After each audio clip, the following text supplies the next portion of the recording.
ladies and gentlemen.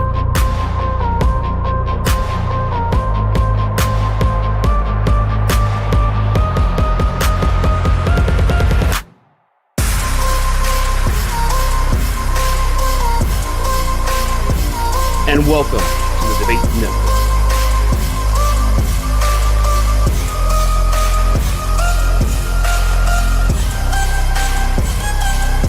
The following program is rated TV MAL.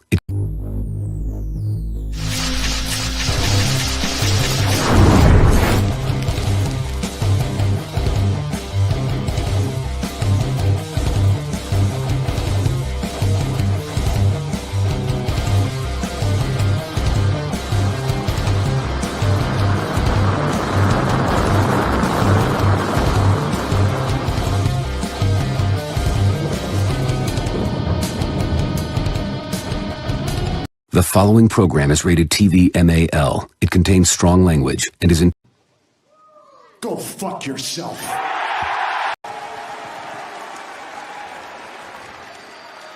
Go fuck yourself. How's everybody's father feeling today? Escúchenme. Everybody, listen. Off is the direction you can fuck. We are fucking back! We're back! Classic! We are back!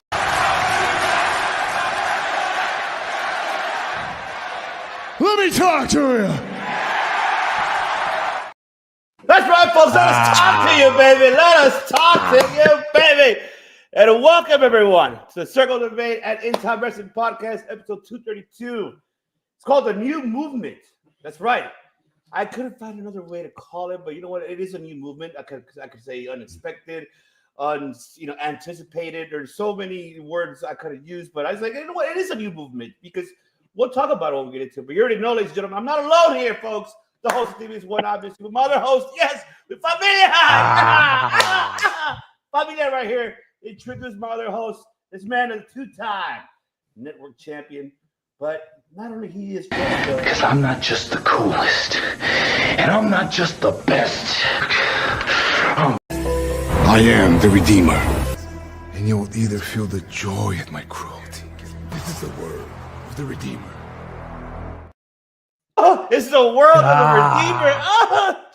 God, I love that new intro right there. But since this is a new movement, I guess I could say that ain't no stopping us now. We on the move. That's right. What's good, everybody? It is Thursday, the flagship show.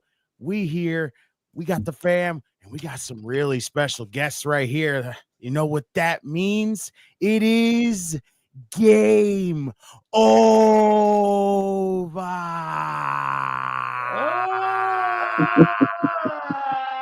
We're to the clap. Oh, scrap. Oh, shit. Oh my God. You need to find a Ryan Seacrest clip to add to that. Welcome to Podcast Idol. That's right. But you already know, folks. We're not alone. Today, folks, ladies and gentlemen, of course, one of them is back here with us. That is, of course, our man right there, Rusty, folks. But I have a new guest here today. He is the co-founder of a Wrestling Society Network. This man, he is a professor for a reason.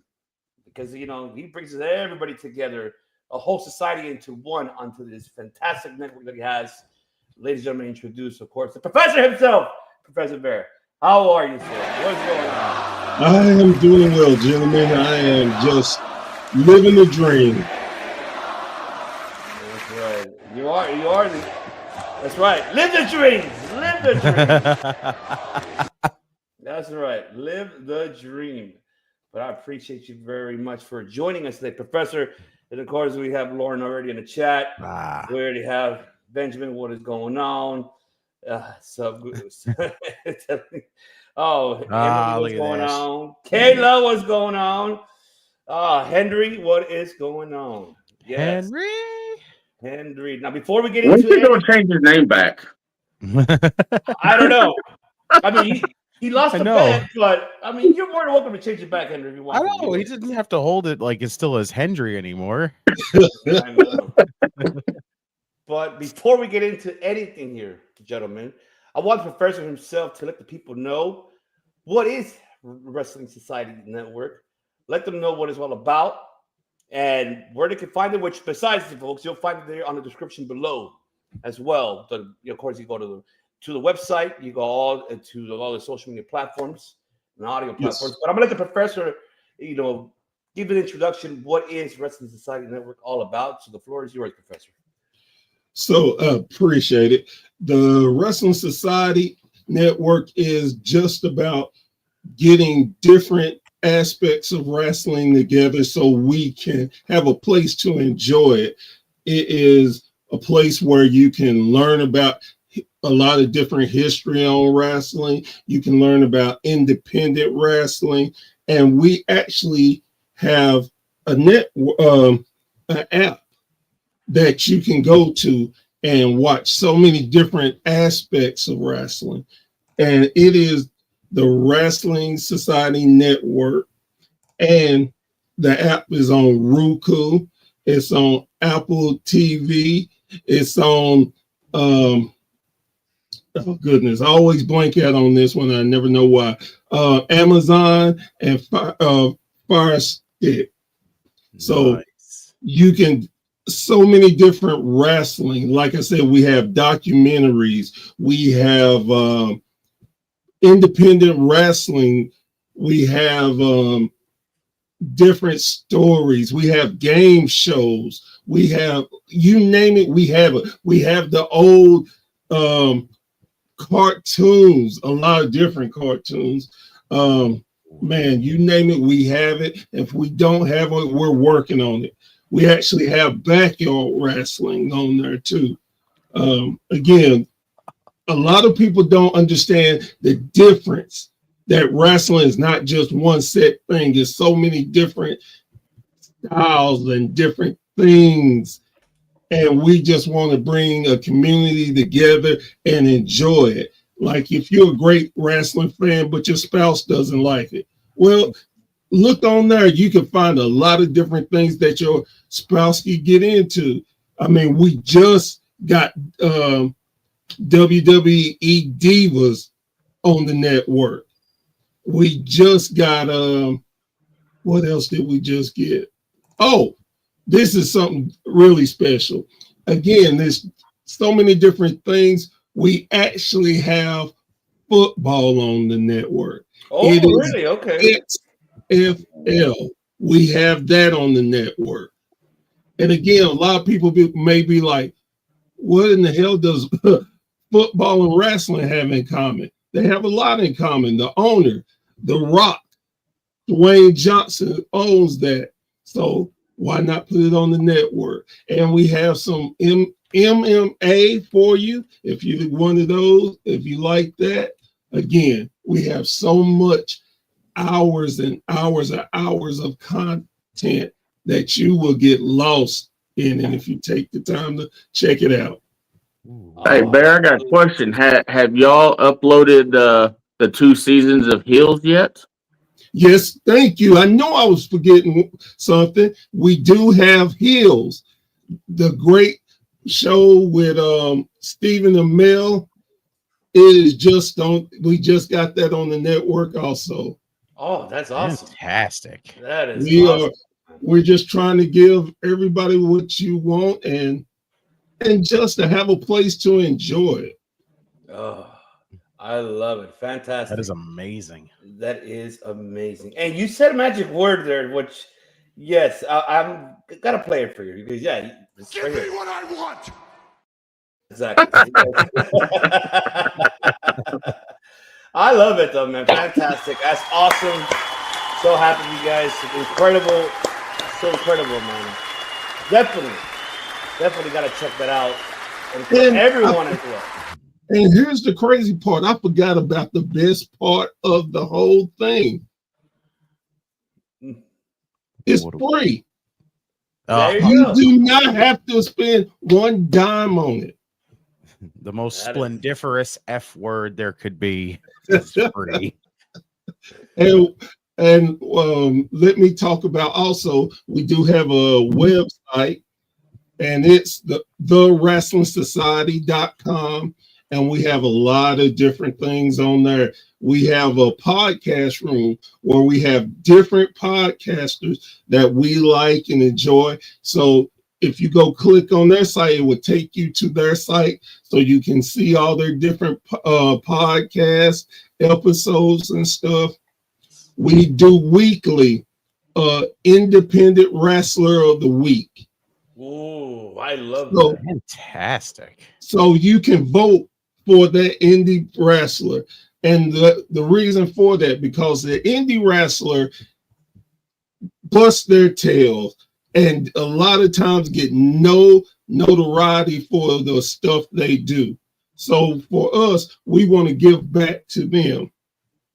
Absolutely. And also, we had to pause it, but once it gets back up, we're going to have our independent personality of the week. It could be a referee, it could be an announcer, it could be a manager, but we want to show them love for all the work they do, because without any of that, wrestling wouldn't exist. So we just want to give back love, and you get to vote on it. And it's important because you can tell us what you see in your area and give love and support that way to your local wrestling. I love it. I absolutely Fantastic. love it. That is awesome, man. That is awesome. And congratulations of running an incredible network with, with everyone in the crew, hearing, of course, Rusty, last week off there, letting me know about it.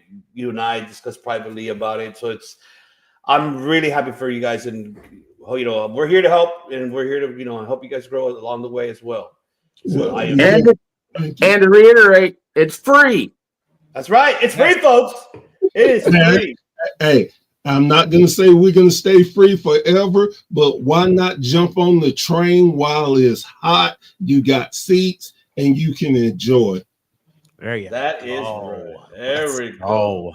Let's go. That's right. That is right. Let's go. Fucking go. All right, there you go, Tony Khan. Thank you, Tony Khan. Yeah, at least you're doing something right there for once. I'll digress myself on him later. But all right, folks, let's get into the action here. So we're gonna go ahead and talk about combined overall, the Royal Rumble. This is why I was called this episode, the new movement, because nobody expected what we saw this past Saturday in the Royal Rumble. Did not expect. Well, one of them was kind of expected in a way, but in the other hand, no one expected that, and which is, of course, Jey Uso becoming the 2025 Men's Royal Rumble winner, Charlotte Flair becoming the Women's 2025 Royal Rumble winner. Now, and then we had the tag team best out of 3 falls. We had the ladder match between Cody and Kevin Owens.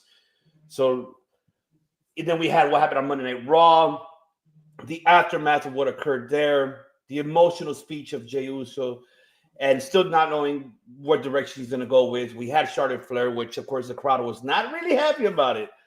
But, man, a lot of things, happened there. So I want to stick to that before we get into the rest of Raw. But let's talk about what happened at the Rumble. What were you guys' thoughts overall? Did you expect it as well? And do you like the new movement that Pop H is doing, the direction? And keep in mind, gentlemen, that this is now Pop H's full control, 100%. This is his WrestleMania season that he's doing full control. Because the last one I can't really count it, because obviously piece of shit McNugget really was still kind of part of it. But of course it was a situation what happened, but I'm not talking about that. But Pop H took control right after that and switched a lot of things around for last year's WrestleMania. Now this is a full year of his. We still don't know what we're getting for WrestleMania by far. There's a lot of things happening. But I want to know from you guys your thoughts about it and what direction we're heading to this new movement, heading into this WrestleMania season. So I'll start off with you, Professor. Break it down for us. Floor is yours, brother. Well, let me first start by saying before the Rumble, I was very vocal, very, very vocal about my disdain of the Royal Rumble and how they always put the big guys in and they win the Rumble and go on to WrestleMania. And it irritated me to no ends because we have so many undercard people that never get a chance, that never get their shot to show what they can do and prove on the next level. It bothered me down to my core. Mm-hmm. And then we were talking about different winners, and I would be 100% truthful. I roasted, talked bad, dog Jey Uso. I'm like, man, ain't no way in the hell Jey Uso is gonna win. There's no way. You are crazy. And I just went on and on. And like everybody else, I was shocked. And I had to go to sleep on it. And the next day I woke up and I really thought, you know what? All the crying and bitching and complaining I did, and Triple H did the exact thing I asked for. Take a mid-carder and give them a shot at main eventing. And I was so proud of that. And the reason I talked bad about Jey Uso was not because of him as an athlete, because by far he is a great athlete and never meant any disrespect when I was talking about it. But let's call the spade a spade. The only reason why Jey Uso gets over is because of that damn yeet. That's it. Now, I ain't saying Jey can't wrestle, and I'm not saying he's not a hell of an athlete, but it's the yeet movement. So we get through all that. And again, I say it was a great call. Now, the women's, everybody and their mama knew Charlotte was going to win. Mm-hmm. Now, did she need to win? No. But it gave her some more credibility of making history. Okay, yeah, that's fine. But still, you have a women's division who just got 2 new titles. Take somebody and help let them build themselves and see if they can be a main eventer. Because easily, here's the kicker to it. Mm-hmm. If they don't like that person, you can easily come up with a storyline for Charlotte to take it, for any other big name person to take it off of them, and they go to WrestleMania. So, again, I hope that they do something spectacular so we can build up the women's division instead of having 4 to 5 superstars and the rest jobbers. And again, there's no disrespect to none of the athletes. It's just the way they present you, you look like jobbers. Hey, Bear, we realized on the Royal Rumble night, Charlotte probably is making history because she's racking up titles and divorces, and she's about to surpass her dad in both of them. That was the catch. That was the catch. She somewhere said, I refuse to be behind my dad in marriages and titles. I'm gonna get him a passer. Real quick. Honestly, they kept that quiet until the Rumble came out, and that's when all the news started breaking that they divorced back in October. Which is surprising for wrestling to keep something quiet. That it didn't leak. It's just crazy. But hey, they're different times. So let me quickly talk about the tag team match. Mm-hmm. It was okay. They could have put a little more energy into it, but I'm not going to knock it. It was what I thought it would be, and just knew they wasn't going to be a tag team title change. The Cody Kevin Owens match. It was good. but nothing will ever beat Kevin and El Generico in a ladder match. Oh man, Oh my God. Ladder Wars. It is what it is. So I overall I gave it a 6 out of 10. Ooh, It wasn't terrible, but it would. If I would have watched something else, I wouldn't have missed too much. yeah. Okay. All right. Rusty, what do you got for us, brother? So basically, I'll reiterate what Bear said. Honestly, I kind of dozed off during the men's rumble. Honestly, Okay. because All right. like when it got up to 2025, I mean, I'm like, come on, it was starting to get a little boring to me. But then I was real surprised that Jay won because my question is, I mean, you got all these WrestleMania main events that you can set up. Punk and Seth, or Seth and Roman, Cody and Punk, Sammy and Cody. I mean, you got so many Mania matches. And then you got Seth and Gunther, could be Punk and Gunther. I mean, I just hope they don't put Jey Uso chanceling for the NXT championship against Ova. Oh, that's right. That's right. Well, I mean, because if he loses the world title again, where does he go from here? Because this will be his third time, and he missed it.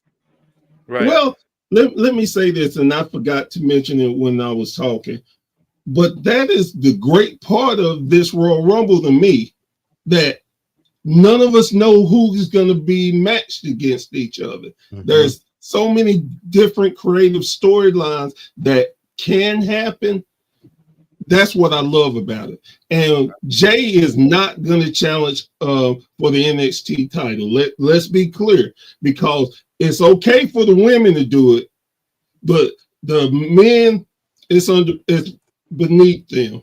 They would never challenge for the NXT title. And then, like I told Redeemer, the tag match. Why did Street Profits make DIY win? Why didn't they attack DIY first? Because that's who took them out. Right. So I'm thinking, like I told Redeemer several weeks ago, I got a feeling this is going to be a TLC 3 match between those three teams. Let's go. At WrestleMania. Okay. Let's go. Okay. So, because Bubba Ray's back in with the WWE, he could produce that match. That's true. That's awesome. I like that. That is so true. I like that. And then the women's, like I said, just Charlotte winning was it was stupid. I mean, having Roxanne beat Bayley's record, and everybody I talked to, Redeemer, Dom, Bear, Gavin, and all the guys on the Society Network, they all picked EO. And I picked EO with them after looking at everything. And she went out with pretty early. Yeah. To me. Yeah. So, but the Cody Kevin match, man, I really thought Kevin was going to win until he hit his head on the back of that ladder when he done that suplex off the turnbuckle on Cody. And I think that right there was the turning point. It said, okay, hey, Kevin's hurt. He's not going to be able to wrestle. Let's let Cody. They changed the finish. I believe they changed the finish, honestly. Do you feel like they changed the finish because of that? I think so. Because that was almost a JD McDonough spot right there. Yeah. Wow. I didn't think about that. I didn't think about that, Rusty, but okay. That does kind of make sense. Maybe you're right about that. Maybe they did change it around, possibly. But then after he showed up on Raw with that nasty eye, I don't know if he got a concussion out of it or what, but I got the feeling they changed the finish. Okay, I didn't thought about that. I might have to actually go back and look at it one more time and really think about what you just said, because that really.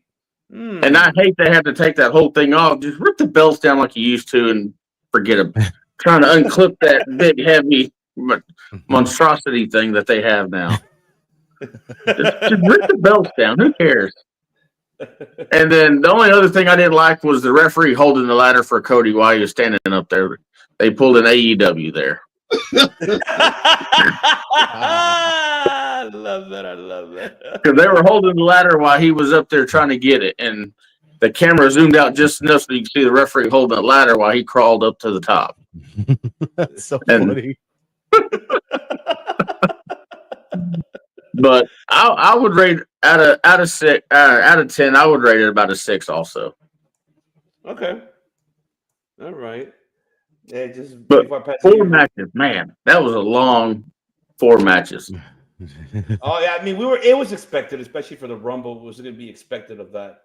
I mean, I was not surprised in that. See, Ben saying my thought of the whole thing is Jay definitely is getting the W.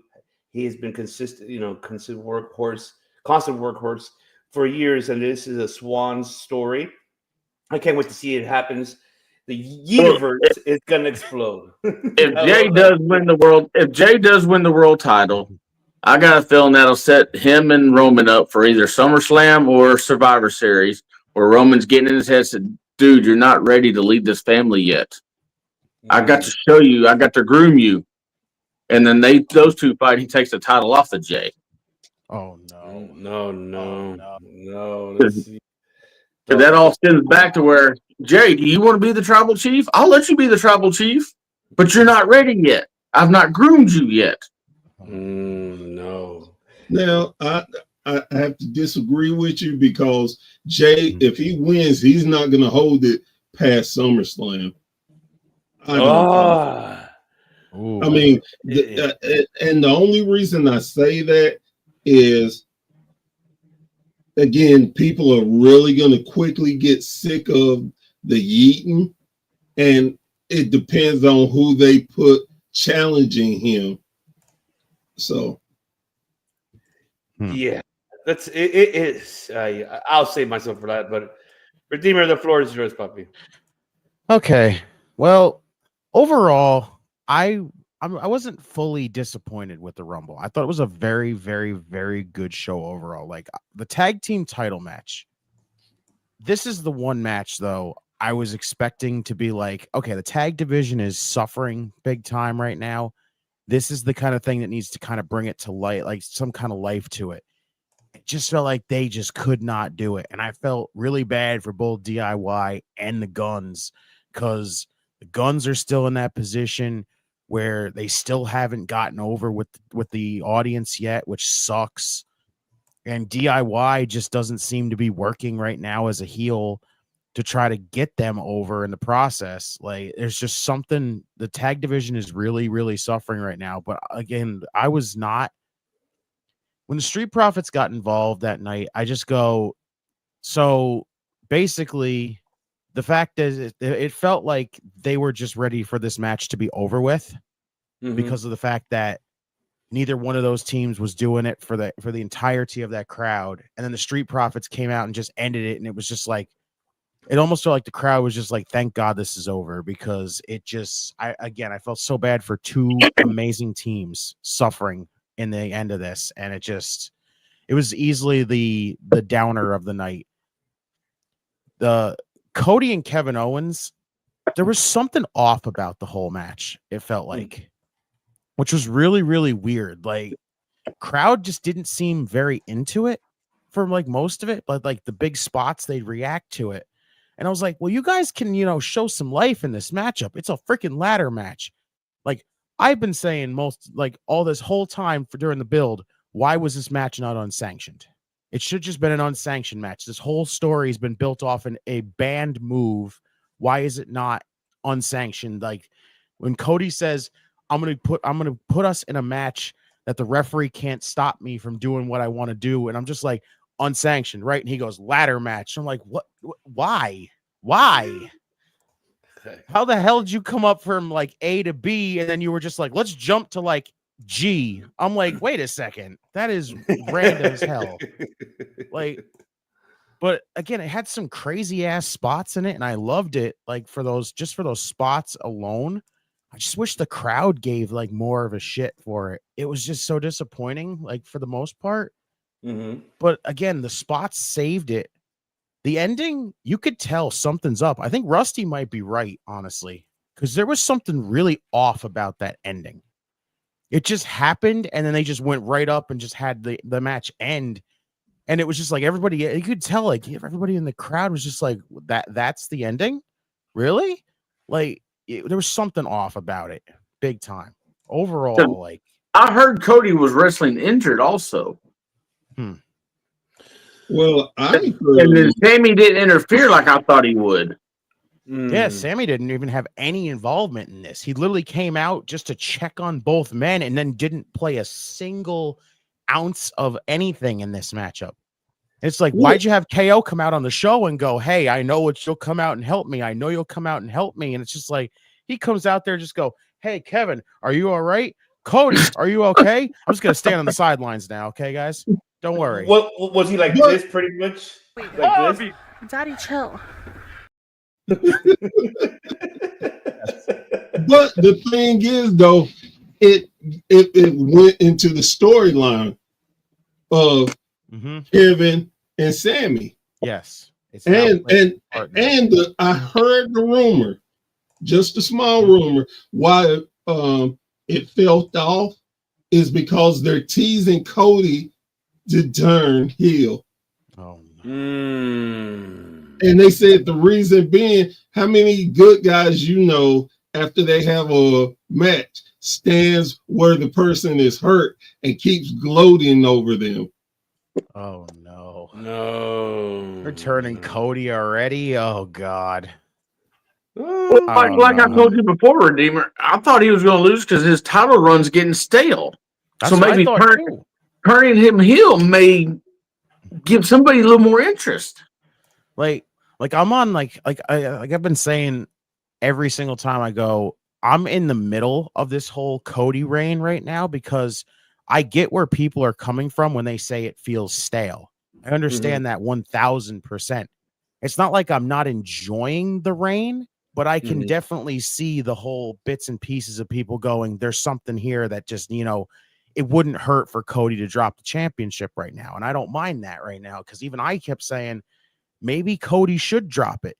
Have him chase again. It'll help. It'll refresh him a little bit. Kevin Owens, has done some amazing work. Why is he not getting a championship run out of this? And I don't know. You can definitely tell, though, they're basically trying to hold off with Cody defending the title at Mania. And that's really the whole case. It's kind of become the Roman situation where it's just everything at this point leading up to Mania is going to be super predictable.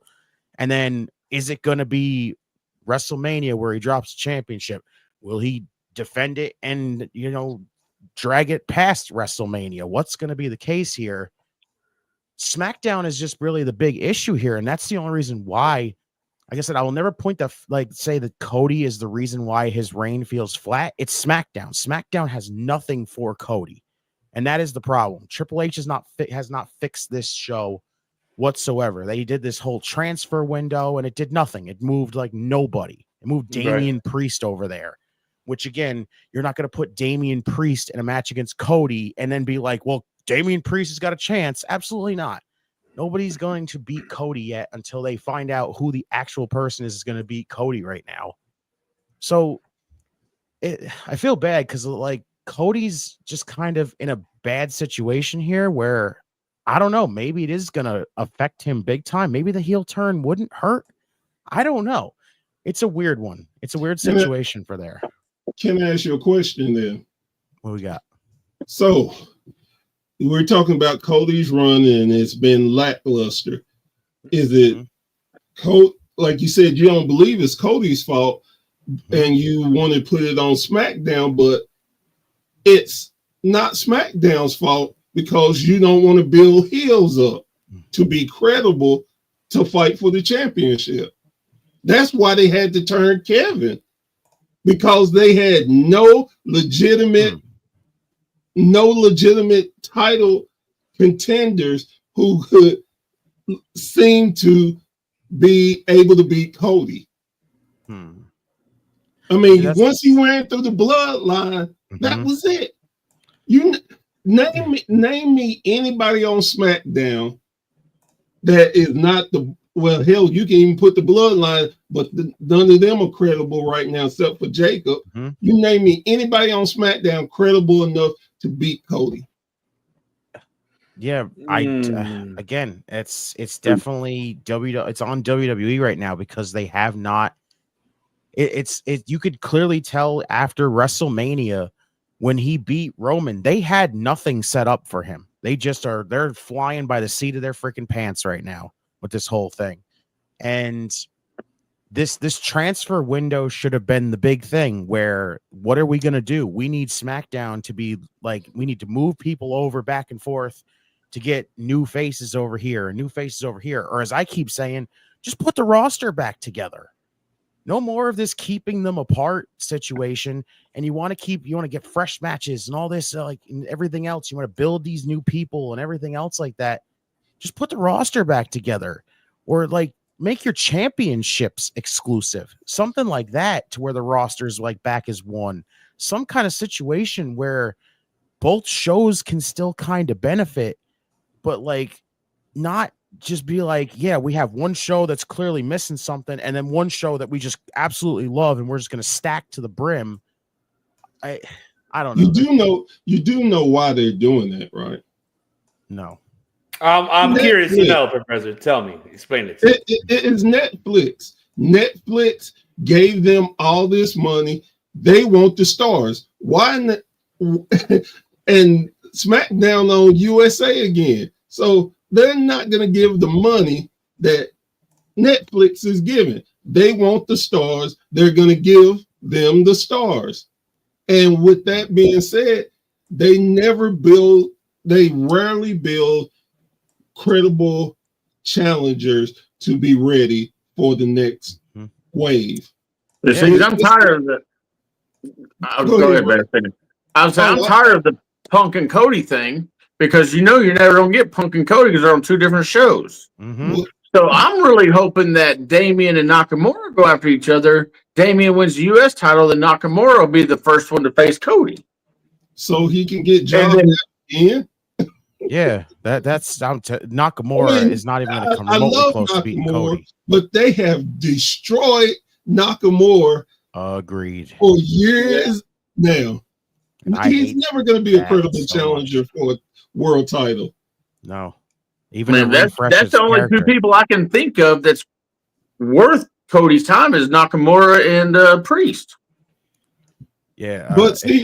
And one more thing, and I hate to keep jumping in and interrupting y'all, but these are things that run through my head is, that's why they're not too concerned on who's on SmackDown or Raw right now, because they want us to be fooled.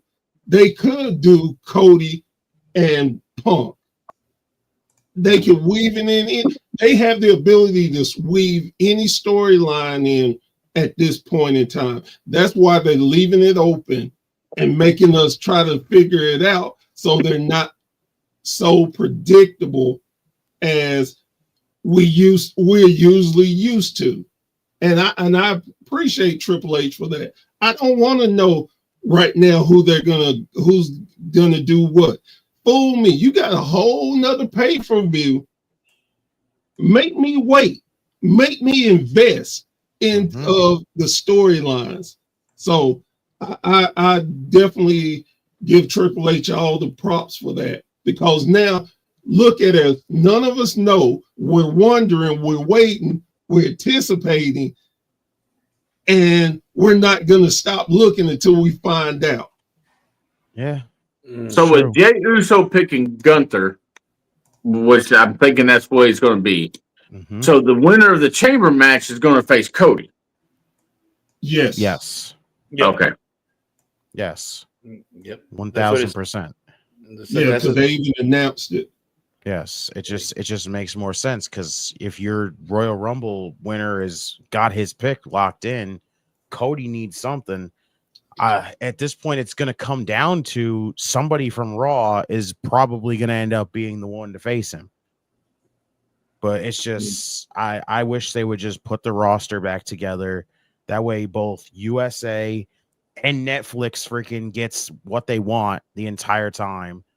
And it would just, again, it would help everything with Cody having more challengers. It would help for the world champion having more challengers, because I've heard a lot of people not very impressed with Gunther's reign right now, because even his feels like it's missing something right now. And you want more challengers for him? Again, put the roster back together. That way you have people to float between these shows and go, hey, I want to challenge Gunther, or I want to challenge Cody, or I want to challenge Shinsuke Nakamura. Just something, fresh matchups each week. It's the roster's there. Like the draft has never seemingly worked anymore. It's just at that point where just call it. Just call no more brand split. Done with it. Like, just put it away, put it back together like you used to have the roster. Even if you have to keep your champions on both shows and everything else like that. Again, now you have your matchups. You have more access to more people. But I digress from there. So if they keep each title on each show, well, as you just said, if a Raw guy wins, he's going to face Cody. That will move Jay back to SmackDown, and then there goes the Roman Jay thing I was talking about earlier. Because if the WWE title is going to Monday night, then the world title's got to go to SmackDown. Well, the WWE title wouldn't. I don't think the WWE title would move. I think if a Raw guy beats Cody at WrestleMania, you think he'll move to SmackDown? He'll just move to SmackDown. That's it. Yeah. Okay. The Jey Uso thing, winning the Rumble, I am happy for Jey Uso. I think he's absolutely deserved it. And again, I'm happy because John Cena is the primary person here to, once again, not only continue telling the story that he is telling right now, that he cannot get a win right now, which is a fantastic way to keep going with that story. But now he's, everybody's like, Cena's still Super Cena. No, he's not. Cena's far beyond Super Cena anymore. This man is going out there and he is trying to better everybody else at this point to try to, make everybody else coming up to be like up in that level, like where Jey Uso is now. That's perfect for him. I don't know what the all of a sudden hate is that people were giving Jey Uso, where it's like we've all been with Jey Uso all of a sudden, and now because we want Cena to win 17, but he's not. But everyone's missing the story that Cena can't get a win right now, and he's going. The main thing is he wants to get that one win that he has not gotten in over 3,000 days right now. Like, that is a perfect story. And now in the process of that, he's basically elevating Jey Uso to that main event level, finally fitting that name that he has, main event Jey Uso. I'm telling you, that story that he has now, when he showed up on Monday and said, listen, Gunther, you're awesome. You beat my ass, but I guarantee I can beat you. That is a hell of a story right there. I love that. I'm telling you, Jay and Gunther with that story behind it is going to rock. You know me. Right now, I'm not going to go full on with that one. But when it comes to the Charlotte Flair shit, listen, I'm not going to go nuclear. I went off. I'll play it. Let me play it. Can I play it? I know you play it. I know you play it. Let's Off is a direction you can fuck. That was one. And then what kind of shit is that? That was two. And then the last one, because I know you were watching two more. Hey, yo, what the fuck? Yep, I know you were that way. And I know at the end, when you turned around and when you went to go get either refreshment or something, you were... I cannot believe this shit. I'm pretty sure. See... I'm assuming so, right? I mean, correct me wrong. Oh, no. I was more, I'll put it this way. I was more this one at the end of it. When this shit happened, I was more this. Fuck! I was more that. Okay. There we go. You can tell right now, if anybody hasn't already figured this one out right now, I'm not big on Charlotte. This woman is flying by her last name, as far as I'm concerned at this point. It's the last name. If half of WWE's upper echelon of freaking board of directors and everything else didn't walk around and say Ric Flair's the greatest of all time, I guarantee you Charlotte Flair would not be in the position that she's in right now. She is, as far as I'm concerned, the wrestling has gone down as far like I used to think she was pretty damn good, but like I've seen a lot of really sloppy matches from her as of late. And it looked like she was taking it slow in that Rumble match when she first entered with that knee injury. We didn't even barely see her for half the Rumble. It felt like she was kind of just like non-existent.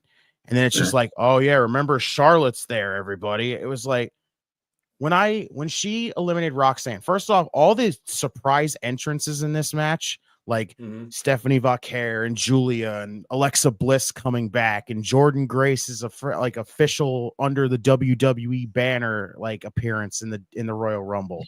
I love it all. The Charlotte stuff though, again, it's the one thing that came to my mind at the end of that match when Charlotte threw out Roxanne, which shouts to Roxanne for her incredible performance and now getting the longest time in the Rumble. That's fantastic. Oh, yeah. When Charlotte won the Rumble, the first thing that came to my mind is, how does this make all the other women feel? All these other women go in there and bust their asses day in and day out and have to enter the Rumble to win this damn opportunity, you know, for themselves to finally feel like they can break out and get up there in the main event and like the main women's championship scene. And then here comes Charlotte Flair, who just comes right back in and most of the time doesn't even have to do anything. Just walks back in the building, fucking woos at everybody and goes, title match, please. And they're like, don't worry, we got you, Charlotte. Don't worry. You know, it's the pure definition of the old man when he did the we need Charlotte Flair situation. Oh, like, God. It's literally that all over again. Well, honestly, I hope she picks Tiffany. I know Tiffany's over, but I think she needs to put Tiffany more over with a loss to her at Mania. You actually think that Charlotte's going to lose to Tiffany? No, at WrestleMania? No, I think I'm not saying she's going, but she needs to. Charlotte is not going to lose to Tiffany at WrestleMania. She will lose another match to her to let Tiffany get the title back, but I'm not a gambling man. Yeah, but I'm willing to bet money that because definitely she's taking on Tiffany. That's a foregone conclusion, without a doubt. But there is no way. I'm gonna pull my inner Buford T. Justice out. Ain't no way that Charlotte is losing at WrestleMania.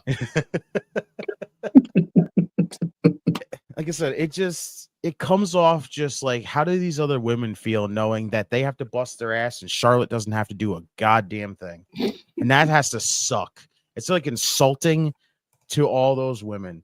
And literally, look at John Cena. He's putting over fresh faces. The one thing we ask for in the Royal Rumble is, hey, sometimes we're going to see the same faces win the Rumble, but once in a while, how about a new face? We got a new face in Jey Uso. Charlotte Flair comes in the Rumble, and guess what? We have an opportunity to put over Roxanne Perez, strap a rocket pack to her back on her in a like official main roster call-up, any kind of situation like that. Nope, let's give it to Charlotte because default to Charlotte.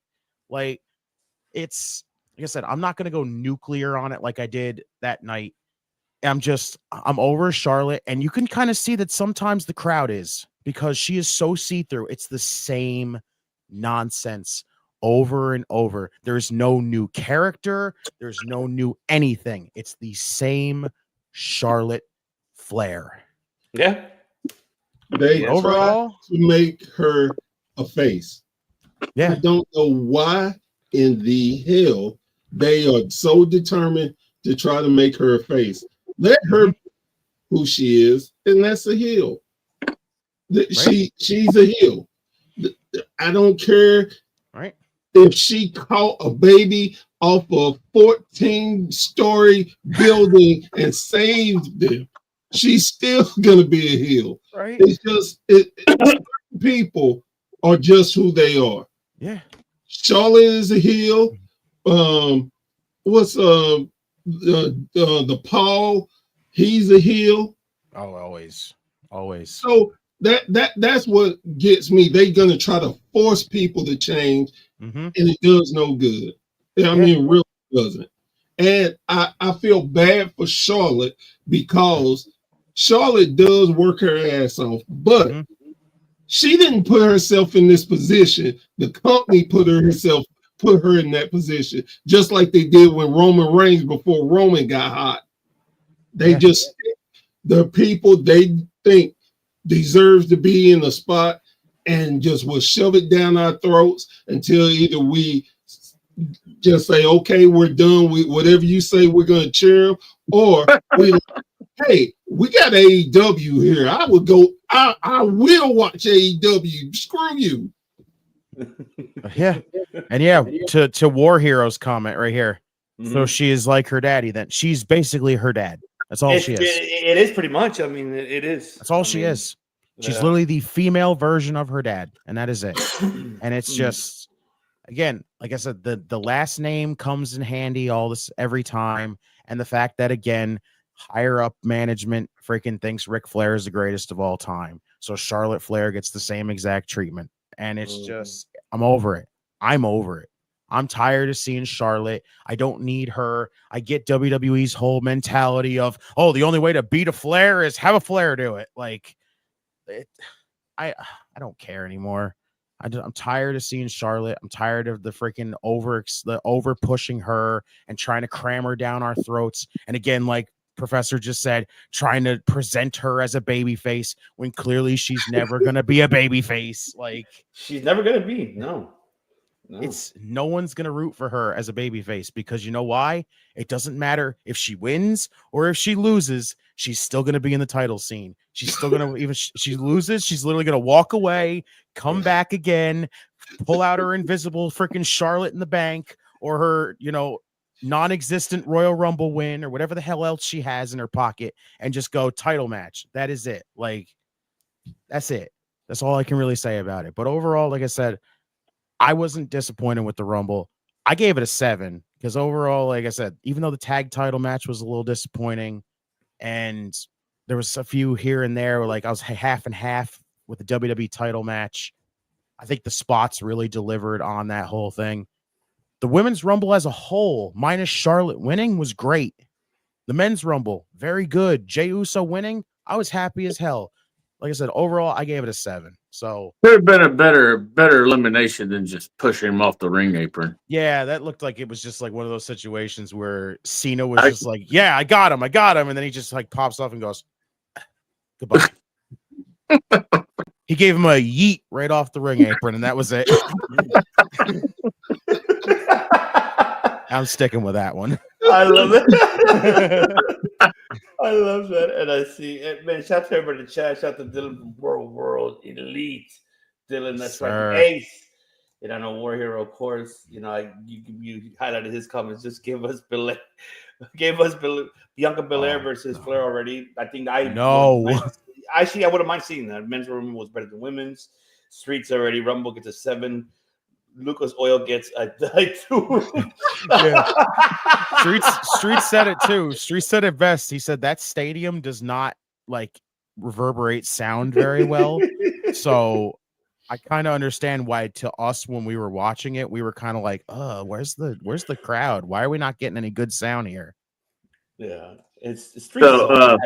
So like I can feel her expression, her facial expression anymore, all that Botox, Jesus, with the wig. I'm like, oh my god, woo! Charlotte's getting it tonight, huh? I can see that. Oh Jesus! Friggin' just showing up on a yacht looking like Carmella. Oh my god! I'm glad I was the only one who thought that. Go ahead, Rusty. You were going to say something. Go ahead, brother. Oh, I was just saying we had 2 guys there live, and I asked them about who got the biggest pop, and they go Roman Reigns got the biggest pop with Alexa Bliss a close second, and then Joe Hendry a distant third. Oh, you don't have to, you don't. Oh my God, you don't have to say that because you already know what I'm gonna Wave your hands from side to side and say, oh, I believe in Joe Hendry. Joe Hendry is so. Oh, I'm just so glad Let's that he go. got his momentum. So can I tell you a little secret about Joe Hendry? Talk to me. Yes. Joe Hendry has had that theme song for over 10 years now. Yep. Really? Yep. The first time I ever saw it was in Ring of Honor. And I thought to myself, you're a narcissistic bastard. But I give him credit because he does his own music and everything. I give him credit for sticking with it, and everywhere he goes, it gets more and more and more popular. Hey, Barrett, do you record TNA and go back and watch it? No, I don't. I catch it every blue moon. Unfortunately, I'm one of those. Hey, let me just read the spoilers and go on about my time. Okay. Well, at the beginning of tonight's episode, he does his little concert, and he instead of saying "We are the champ," he goes, "Joe Hendry's champion." He rewrote the words. So I'll report it. I'll send it to you. But it was pretty funny. But anyway. The things you counted on in live death taxes and Justin complaining and hatred about Charlotte Flair. You damn right, Dango. Hey, at least we're hating Never on Charlotte change. Flair tonight. At least we're hating on Charlotte Flair right now instead of Ava. Right? Oh, man, Alexa Bliss had a better pop than Charlotte Flair winning the Royal Rumble. You can see it's Street saying Finn Balor you can hear someone fart when he came out. Oh my God. It's the new music, Streets. Nobody knows what the fuck the new Judgment Day music is. I don't know either. I gotta go back and listen to it exactly specifically. Oh man! All right, I hear all of you to like fucking 3-6 Mafia all of a sudden. So with you moving, did you get a chance to watch it at all? I did. I watched it the following day, so I had the opportunity to watch it. Get details of what I need to analyze with my homework, and to see what is it. And kind of feel the crowd. And I felt the IWC with their comments. About the J.U.'s to the Charlotte. I get the Charlotte one, of course. The J.U.'s. Before I even get into the winners, I just want to get into really for me like the best out of 3 falls. Yes, I feel like it was just. I wish, and you guys nailed everything to the coffin. I just kind of wish they would have made that at least possibly a pre-show. I'm sorry to say that because it's just that it just wasn't getting the audiences. But I'll give one thing to them is when that fake tag, that was smart. I think that was a great move to do. I think that move was great to do from DIY to do that. I think that was awesome. And, other than that, it was okay, but it wasn't the best. Street Profits did not get the reaction people expected. No, it's just, I'm sorry. It wasn't, this is where Papa H needs to go back and really needs to do his homework and analyze of how to rebuild that tag team division, especially for SmackDown. I mean, you just started doing that. We've finally seen Pretty Deadly on television. Lotharios on television. We're seeing them besides Motor Machine Guns competing with them, which is great and all, but there's not much of a story towards it.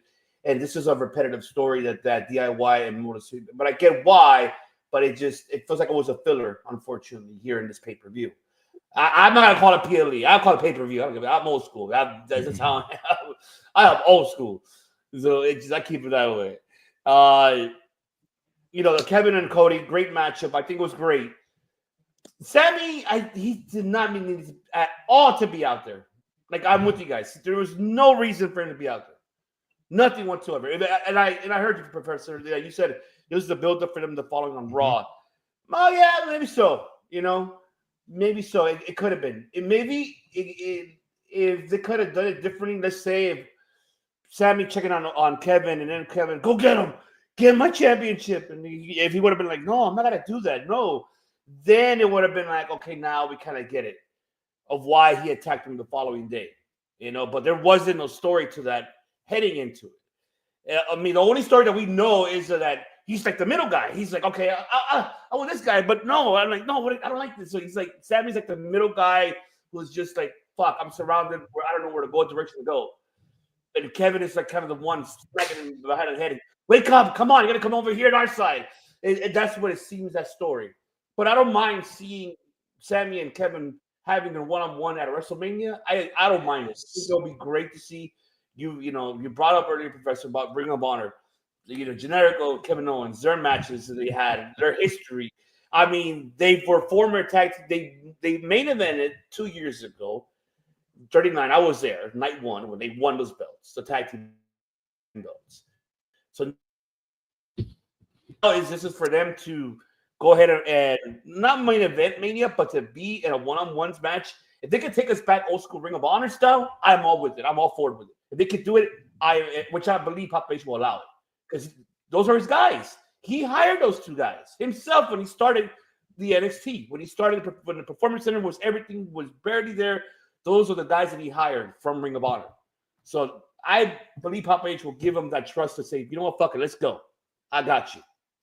So I'm pretty sure he'll let them go ahead and tell the story at Mania. And I think it'll be a great story between them. Because it's like, even though we've seen it before, right? It brings back memories, exactly. It's something we've seen it before, besides Ring of Honor. We've seen it in WWE, the back and forth.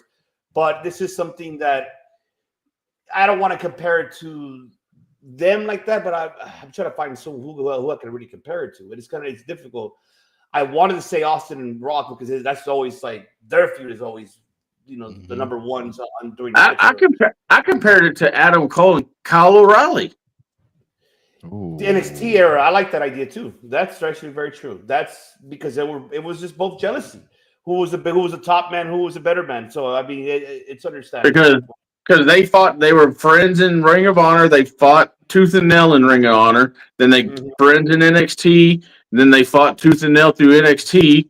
Then they both went to AEW. Now they were friends, and then they fought again. Now they're friends again. Yeah. So I mean, that's pretty much a Kevin O'Reilly, Adam Cole, and Kevin Owens and Sami Zayn. They're like those two people, and those two people work really good to each other. I mean, that Rock Austin comparison's pretty damn good too, though. Damn. I would even say Rock. I would even say Rock Foley if you wanted to. There you go. That's the name I was looking for. Thank you. Yeah, Mick Foley and The Rock. The same thing during their story heading into, especially with Royal Rumble.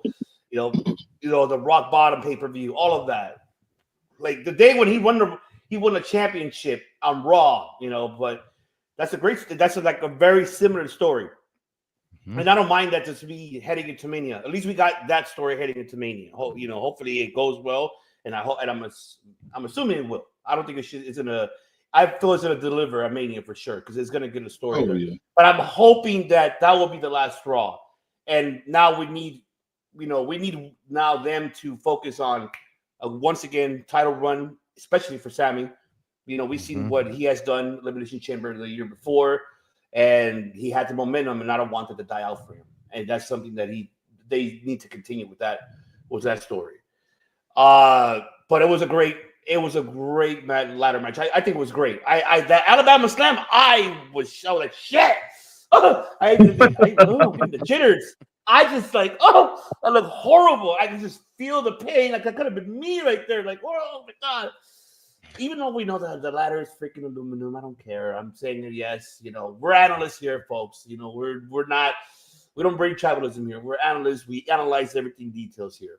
But it's just what we know. But hey, they look painful as hell. You try it, folks. Shit, I tried it before. Tell you what, I'm a fat guy. I could not my head be down between those rungs and my legs been over my head for I could not be in that position for a very long time. I don't think so either. I mean, there's no such thing as fatness, man. God made us that way, and we love how we are when we're made. Or as Gabriel Iglesias used to say, there's 5 levels of it. There's big, healthy, husky, fluffy, and damn. That's right. That's absolutely right. And now, And I never watched one of his shows. They're fucking hilarious. I'll tell you that. They're really funny. Now I'm gonna get to the men's. All right. We're gonna start with women's first. Let me start with women's because I've been holding myself for the men's. I'm gonna hold that one for last. But okay, women's one could say shout out to Roxanne. Shout out to Roxanne. Shout out to Julia. Shout out to Stephanie. Shout out to Jordan Grace. And to see that, and now that she's full time, I'm glad to hear Michael Cole finally mention it. Yep, now she's full. She's full WWE. Thank you. All right, there we go. We got something. So congratulations to her. What we know for her is she's already NXT, but I'm gonna save her for NXT when we talk about NXT. Seeing Trish Stratus, great to see her. Yes. Seeing Alexa Bliss, another one. I'm gonna save myself what I'm gonna talk about when we hit to Raw, but I know that she's heading to SmackDown. Unless there's a little transporter there that I wouldn't mind to see, but I'll say that for the next topic. But then it was great. Chart, yes, I'm with you guys. I wanted Io. Io deserved her opportunity. That woman has worked her ass off for the last 2 years. Even during the pandemic era, after the pandemic era, has done tremendously great for the women's division. And yes, from Damage Control to being on her prior to that, the woman is great in the ring. She went to Japan and fought a Margot, for God's sakes. That's okay. An international star that you want to have more. Popeye did it with Asuka. He's done it with Io. I get it. You want to see everybody else to get their top of the mountain. I get that too. But get your podcast. Shout out to a great show last night. And Trish Stratus older than Barry Swinton. I need to get that clip now. I need to get that clip. Yo, listen, all I keep saying every single time, all I think about every time I see Trish is that Elias segment where he's like, I don't date women in my 60s. I'd be like, if Trish looks like that in her 60s, I'd date her, for Christ's sake. But do you know who is almost 60 or maybe 60? Lillian Garcia? Oh, she don't even look that way at all. She fucking takes care of herself. She's stunning. She looks respectfully. Keep in mind, folks, for everybody listening and watching, we're giving her respect. All right? Respect. She's married man here. So I can go too far, but she does watch it. I'm like Miro right now. I'm single, So. Yep, she looks better than. Of course, we all know that. Charlotte is a whole. She looked better than Charlotte. Is that really saying anything? I mean, really? I mean, we know. We already know where's that. With Charlotte. With Charlotte Flair, I mean, plastic Flair. More than likely. Women that's getting like how Rusty said earlier, is following the father's footstep. Yes. How many divorces? 4 divorces, 5 divorces, 3 divorces. I don't know how many times getting married. Blair's got 4 divorces and Charlotte's got 3. Oh God, she can't even. She needs to. I don't know what I can't critique about that woman's personal life. That's like whatever father, she does like daughter. Business. I guess Flair wanted ended at 4 divorces. Well, hey, you know what? It's still early. It's still early. Flair get into a bar. He might marry another, so you never know. I need to hit it because he said 4 divorces. There we go. Had to. So called for. Charlotte Flair winning the Rumble was just a great move. I would say 50-50. I'll tell you that. I know the community was not happy about it. And I'm not saying, well, I wasn't either, of course. Redeemer said, he said it best. Women that has been putting really the effort to be on top of the mountain, to get that momentum, to get that feeling that where you're going to the Super Bowl, pretty much. Like, oh my God, I made it to the conference final. Now I'm going to the Super Bowl. WrestleMania. And you gave it a returning star quote on that that was out. It was about a year, close to a year and a half. And, oh my God. She's doing her own elimination with the people she married. Man. Unreal. I love that. And it's just like, it's tough for sure. I don't know. Honestly, Jesus, get your just. I love you, man. I don't know what Charlotte, what they're gonna do. I just have her heel. Fuck it. I mean, it's if it's Rhea, I wouldn't mind Rhea to beat her and just to squash the four horsewomen. She did it to Becky. I know she faced Charlotte. I know the 2 years WrestleMania. I know that, but this one I think will mean a lot for Rhea to really dominate in Charlotte Flair. And Charlotte, okay, just that's it.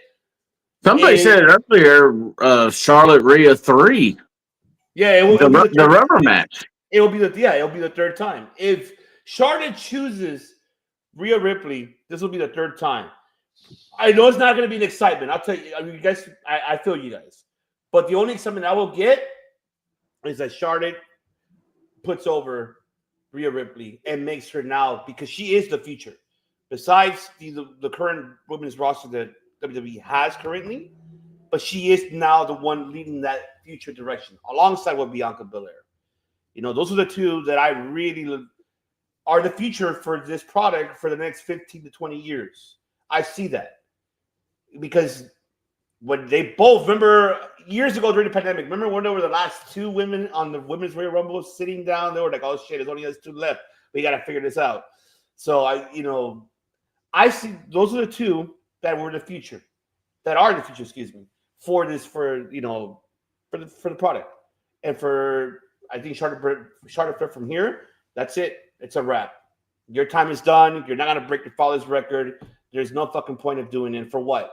There's I'm sorry. There's Papa H needs to learn, how they said in the chat. Oh, you don't want this making a Mercedes, Tony Khan shit. Oh, come on, AEW. I'll give you a TBS title. Here you go. Oh, hey, you're going to go over there, Japan. Let's go ahead and give you the New Japan Strong title. No, sorry. No. I'm not discrediting the credentials, what they've done for, in their career. But the thing is that the audiences already have moved on. It's thank you. We appreciate you, but we need the future now. That's what we need here. And that is who's leading that future is Rhea and Bianca and Io. Those three women have led that division overall. It doesn't matter what brand has led pretty much that division during the pandemic era and after the pandemic era. They had done a tremendously great job. And Bayley, I mean, she's just there. She's doing it. She's taking fucking losses. Mm-hmm. Fuck it. She's doing it. It's not hurting her at all. She's like, I paid my dues. I'm just helping, the next future. That is what's supposed to be all about. It's helping the future for this product. Because remember, gentlemen, even though we love the golden era, the attitude era, the next generation era, but this is a new generation for, the next 20, 30 to 40 years that we could digress, complain of what it is about, but we got to look at we got to analyze and look at the picture how it is now of this culture. It's almost similar, like life itself of culture from, when you see the way how you dress, for the music you listen to, it's a whole different fucking era. And that's what it is when it comes to Jey Uso now winning the Royal Rumble. For everybody in the IWC bitching, complaining, he should have won it, should have been John Cena, all this bullshit. No, I'm sorry. Papa H did one thing that I'm so happy he did. He fucking gave us an unpredictable fucking Royal Rumble. It was nothing was easy to predict prior heading into Rumble. Nothing. There was no obvious. There was nothing of that. You guys, I said this before. You heard me say it too, Rusty. Did you feel any prediction at all? Did you feel, this is obvious. He's gonna win it? Nothing. Did you guys feel it? Did you guys feel it? No, right? That's what I'm saying. This is Papa H's full control in what he's doing. He has that sharpener where he has his whiteboard. He's like, okay, let's try, plan A, B, C, D, E, F, G. He has that, all that written down. Where's he gonna go with? And that's what he did here. And I hear you, Professor, you saying that, it might die out. I disagree. I don't think it's gonna die out. The only way it could die out, though, however, how you said earlier, is the way how they book. That I can see. It's the way how they book them is where we have to see how they're going to do it. And that's the problem that Cody's been having since he won the belt. He hasn't been booked properly. He hasn't. The only 2 matches he really had really great, AJ Styles and Kevin Owens. That's it. Other than that, what they have done, nothing. That is a problem. It is bad. That is on Papa H's side. That's something that he needs to figure it out. That's your world champion. That's the one who's supposed to be your pretty much your future of the product here as well. You know, besides age is only a number, by the way, folks. You already know that. You know, age is only a number. But, you know, that's something that he needs to figure out how to make that belt to make Cody Rhodes be the one, the next Cena, the next Roman, the next everything else. You know, that's his guy. And he needs to really book him very well. That's the lack that that Cody's been having. It goes, you know, with Gunther. The same goes with his. With Jey Uso is he deserves this win. The guy did pay his dues. I said, but I'm gonna keep repeating myself and saying this. This is like the Randy Savage era for him that reminds me of when Savage made his freaking debut as a heel or face in the golden era. You know, prior, you know, like I said, coming into the WWE. We know prior he was something else, of course. He wasn't the Randy Savage that we knew in the golden era. But this is what the audience is, the crowd, everybody, you have the glasses, everybody's doing it. It's not gonna, I feel it's gonna continue. It's not gonna die out. But as how you said, it's the booking is a major concern. How do you book this man to get that world title? And I feel, and after getting the world title. And I feel that's where the biggest play is really more. It's not the chasing is the problem. It's holding the belt is the problem. Where Papa H needs to figure out how am I going to put this man over against who. That is the problem there.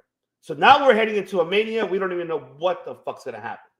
We don't know. We by far we know 2 of them by far. We know that Jey Uso is going to choose Gunther. That's for sure. That's not going to go. He ain't choosing Cody. You know, like I mentioned earlier. Oh, go ahead. I'm sorry. No, go for it, brother. Go for it. What were you going to say? I said, like I mentioned earlier, how many different main events can you pick for Mania right now? That's what I'm saying. There's too many plans. I'm not going to jump the gun yet because I have to see where everything heads after Chamber. Once we get an idea of Chamber, then I can say, okay, this is where they're going with. This is where the direction they're going with. Chamber will be the last one before Mania, right? Yes. Right. Yes. Okay. So I'm telling you, right there is the one that's like shit. Because so far we got John Cena already is labeled in there. Kevin Owens, CM Punk's already in there, right? So we only got 2 announced or in the Chamber by far. Is it 2 or 3 already announced? Yeah, 2. Punk's in, and Cena's in. That's it. So, and then they'll get one tomorrow at SmackDown. That's right. Oh, that's right. Oh, yeah, that's right. So you know, it's just like right now, this season of Mania, it's unpredictable. It's really like, okay, where the fuck they're gonna go with this shit? What is Papa H doing here? And I honestly like what he's doing. I don't feel that there's something bad. I feel it's how you said earlier the word, Professor. You said invested. That's exactly what he's doing. I feel he's doing that. Is invest me to tune in and why. And that's what he's doing right now. I'd rather be surprised and to be more mysterious. What's going on here? That is exactly what he's doing here. And I'm happy with it. I don't feel there's nothing wrong with that. You know, I know the IWC, man, like I said, I am going to digress about it, man. I love the IWC guys, you know, the community, but you guys got to calm the fuck down. You guys stop listening to piece of shit Seltzer. Fuck him. Fuck piece of shit Alvarez. You know, Sean Ross said, Wade Keller. I don't give a shit. Fuck them all because you got to, this is a sport. Yes, I know it's predetermined, right? But it's still a sport to me. Because, hey, people in there in the ring, I've been in the ring a long time ago, so I know how that shit is. It's a sport. So, I mean, shit. you know, what they do and how the story is being told, what better way to be being told than tuning in and see where the fuck they're going with this shit? Talk to me. Tell me, Papa H, where you going with it? I'd rather have that than be like, oh, it's Tony Khan. I already know what it is. Or, no, I already know what's this going on. You know, all that. It's just an example. Sorry, Tony Khan. I know I bullshit you too much. But another question I have: can they take? Okay, so the women's title is supposed to main event night one, and the men night two. Do you think they'll take Jey Uso out of the night two main event? Like I said, honestly, it's all depending where they're going. We don't know. That's why I say, like, I know a lot of people are already, you know, I hear, okay, maybe John Cena might win the chamber. He might face Cody. He might challenge Cody to put over Cody, you know, or maybe Punk. Maybe it could be Punk and Cody, or it could be John Cena and Cody versus John Cena and Punk versus Cody, triple threat. Maybe so. If that is the last case, then Cody is going to be put over Mania for sure, because you got the best in the world. You can't see me. You can't see me. Versus, of course, now the American Nightmare, baby. What do you guys want to talk about, baby? So now, what we want to talk about, baby, is now you getting put over because now you're the one who is getting to pass the torch. If they go that scenario, this is like a WrestleMania 7, like Hogan putting over fucking Ultimate Warrior. That's just what it is. But obviously it's a different era. This is really more like how you said, you know, Redeemer, that the booking is a problem of Cody that they need to start picking it up again. And if they go in this direction, then the promos are going to be great heading into Mania. But it has to put over Cody this time. It has to do it right. And from there, Papa H needs to begin booking him consistently. You can't bust that Roman Reigns shit. Oh yeah, once, twice, a year. Fuck that. You want to make him a world fighting champion? You need to make him a fighting world champion. Gunther's been doing that, yes, but his booking has been bad as well. That's another problem. So I mean, I hope Jey Uso main events. I hope he does night 1 or night 2. Doesn't matter. He deserves to have his momentum in the West Coast. He's from the Bay Area, California. You know, so might as well make him get that momentum. Let him get that moment that he deserves to have with his children there. So what you were talking about, hopefully he does night 1 or night 2. I bet you Charlotte worked in her contract. She'll main event night 2. No, she'll probably main event night 1. Okay. Let me help y'all with this. Okay. Charlotte is not going to be the headline on either night. Y'all can get that out your mind, and I can tell you why. You're not going to put Charlotte Flair over Punk, over Roman, nope, over Seth, nope, over Cody, nope, none of that. So the women's will not headline either night, and that's just the flat truth of it. Then what happened to the winner gets to main event WrestleMania? Hey, what did they say? You can be main event of the first match and you main event it. It's Triple just H. the wording. They do this all the time. Right, when Triple H does his thing, it's when he sets the matches up for WrestleMania, he goes by what's the more popular story. That's how it goes. And well, the popular story and the stars, because again, if you are not a well-known name, it's about drawing in the audience. Let's just be real. Yeah. Charlotte does not move needles. Punk does. I hate to say it, but Punk put asses in seats, like they like to say. Roman puts asses in seats. Cody still does. And so y'all won't have to worry about that. Jey Uso will not be getting the main event. Him and Gunther, love Gunther. He ain't getting the main event. No, there's too many stars that need that main event worse than them. Oh no, I'm not disagreeing with you. My thing is really more like, I mean more like hopefully main eventing as in either second or third to last. No, and that's what I mean by that. Right, and I get that.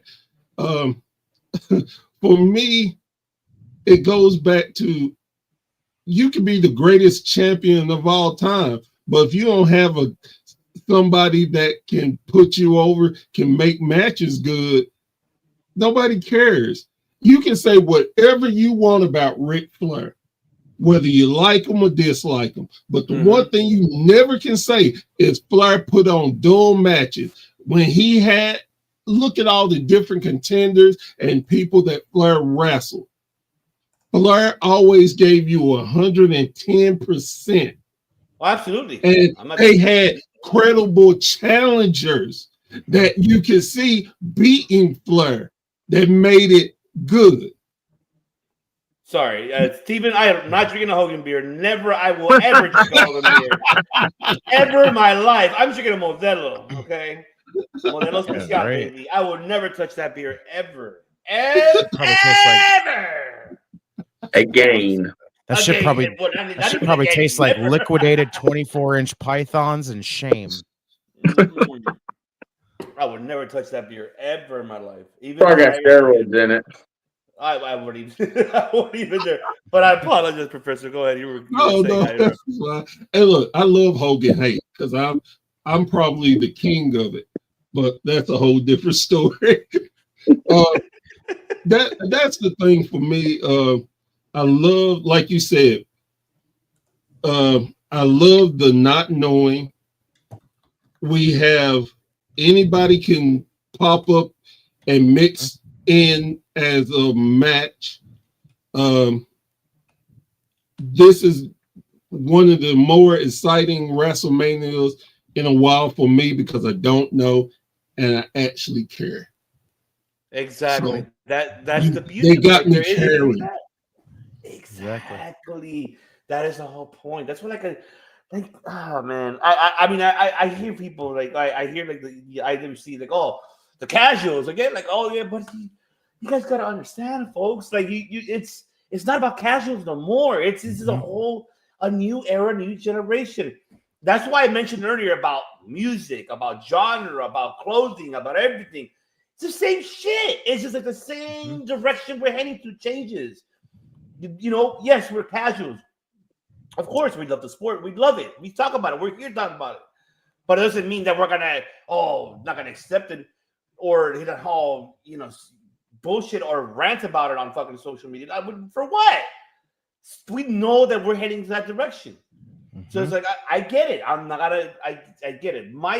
What we here as professional wrestling analysts really analyze is how the story is being told, and does it benefit the audience? I mean, obviously the talent and the audiences. That's what we do, because we know the culture is so fucking different. Now we know that for sure. It's not gotta be So I just hope that this mania is gonna really knock it out the park. I just hope it's the Pop H's era. It's like his first WrestleMania 1, even though it's 41, right? But it's like his first WrestleMania full control. So I mean, that's just what it is on that. Again, the best part about the whole thing right now is all we're doing still is speculating. Exactly. So one more question before we leave the Rumble. Okay. Is iShow Speed dead or alive? Yes. That's all I can say. Yes. Did you see all that skin ripped off his leg when Otis threw him across the table?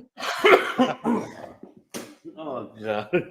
He posted a video with his skin missing. That's hysterical. He got hit. Really? He got thrown that much. I didn't see that. That's great. Oh god! It's So, Brother Nero. I wonder how much he got paid. How much did he get paid to get hit by Braun Breaker that hard? Woo! I have no idea, but hey, he just might as well. You want to get into it? There you go. Welcome to Wrestling, pal. All I know is the one thing that really just irked me about that though was the freaking Roman and Braun Breaker exchange. Oh When yeah. Braun just leaped across the ring, hit him with that fucking atomic spear, and I'm just like, yes, there it is. Can't wait to see more from these two. And then Roman just fucking no-sold it. And I went, really, Roman? You couldn't just make the dude's spear look, semi-good? You had to be like, oh, you had to steal my move, bro. Fuck you too. Like, the hell? I love it. It's fantastic. But man, I mean, all right. So, one thing I forgot to add very quick. Penta, thank you. Thank you, Papa H. You're making this man look fucking great. I'm sorry. Cero miedo. Oh my God. Yes. Well, the only thing I would say is they need to give him better instructions of the rules. Once your 2 feet hit the rope, you're out. That's it. Yeah, I know. It's. But I love Penta. I can't wait till Ray Phoenix get there and they get to burn the tag team division up. Oh, God. But hey, has anybody heard about Penta? When he got eliminated, he grabbed his ankle or his knee. He was fine. He's a Yeah, great seller. He wrestled Monday night. Rusty. I missed half of Raw, so I didn't see that. So, no, he was fine. He was fine, and definitely, when he wrestled Ludwig, he did great in that matchup.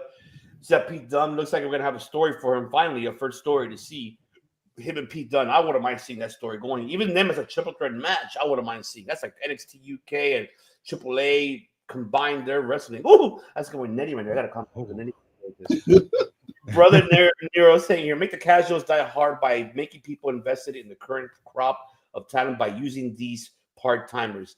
WWE made the right decision. Okay. That's all I gotta say to that. Braun Strowman is not a happy camper missing. I know. See, so I'm telling you, folks, and that's why I don't pay attention to those pieces of shit, especially Seltzer, because that's a guy. You want to talk about tribalism? That guy tribalism too much, and I'm tired of his shit. I mean, let's just be honest here, flat out. You could tell he was pissed that he fucking messed up. He was like, literally, Finn got dumped off the ring apron. He goes, "Shit." I'm like, I know. He's pissed at himself. Yes, I mean, come on, it happens. The hell you need Meltzer and them to tell you that. Come on. I'd say this. Braun learned a long time ago. When you F up, there's consequences to it. when Brock Lesnar bust him in the face of that three-way. Slow down. I love that. He learned. Fuck down. I'm like, whoa. Yeah, he learned right there. Hey, don't make mistakes. I don't know where Brock could come from and punch me. Hey, Christopher, don't post TNA stuff, please, because I've got it recording. He also learned what's a monster to a Samoan werewolf. Man, what? Woo! Oh, so man. hey, so what's this? Okay, so back to the Jacob Fatu thing. What's this thing about him being the tribal werewolf? He's a tribal werewolf. He's staking claim like he should be doing. Yep. That's what it is. I heard somewhere that they're going to start calling him the tribal werewolf now. That means that'll be him and Roman soon. I'm telling you, Jacob Fatu is going to beat Roman Reigns for that. Watch. I gotta see how this is gonna turn out to be. That's for sure. I gotta see. I'm still wondering what the hell's going on with Solo. Good question.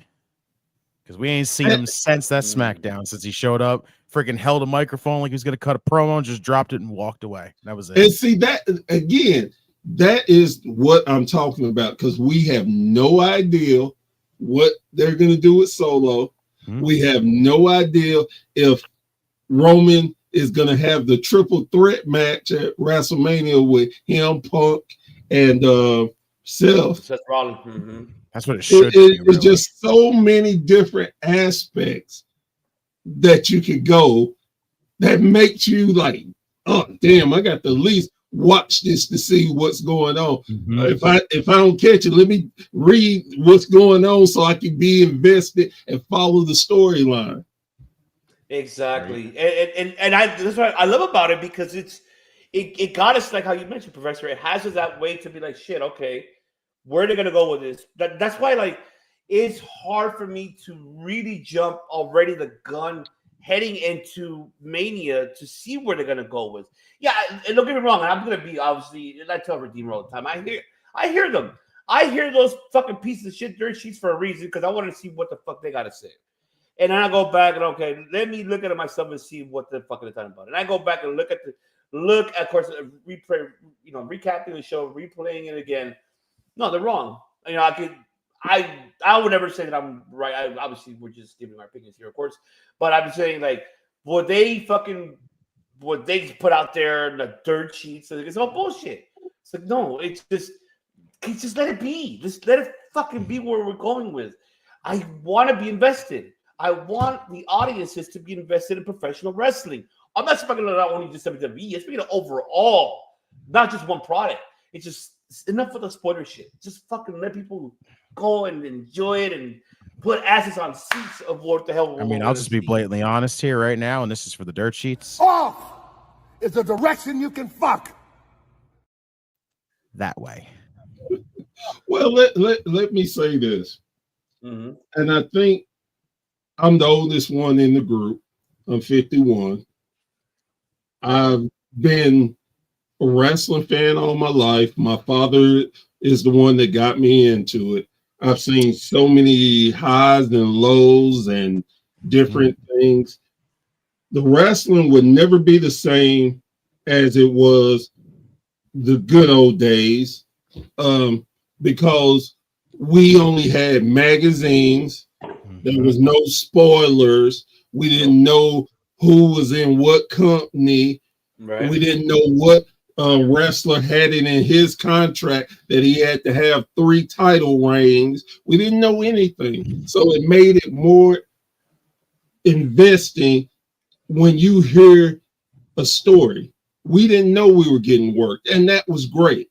But now everybody can tell you the spoilers and, hey, I saw this person in town and these people are doing this and he's sleeping with her and that means the management is mad. It's just the thing of, and this is my new shirt coming out for us. It's just shut up and enjoy wrestling. Yes, it's just that simple. Just enjoy it. Stop trying to be able to be the first podcaster. Hey, I told this, blah, blah, blah, blah. See, I was great. No, you just fucking ruined it for a lot of fans because you don't get it. Just let people have their imagination. You know, exactly. People have so much going on with life, with stupid politics and religion and everything else. We use wrestling to escape, to have something to enjoy. Just let us enjoy. Wow. Preach the word, baby. Yes. And what I tell people too, people get mad at spoilers.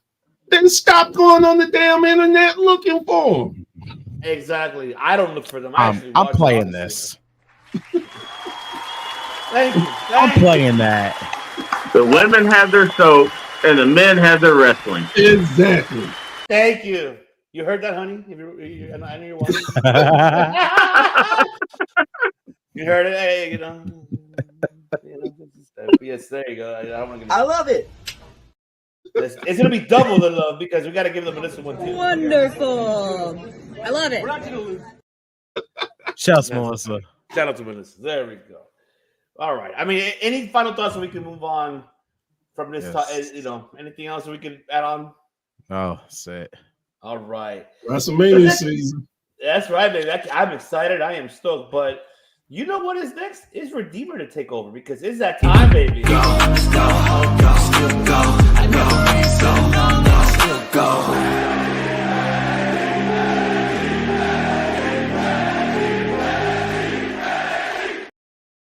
Oh man! You see what I have in the middle there?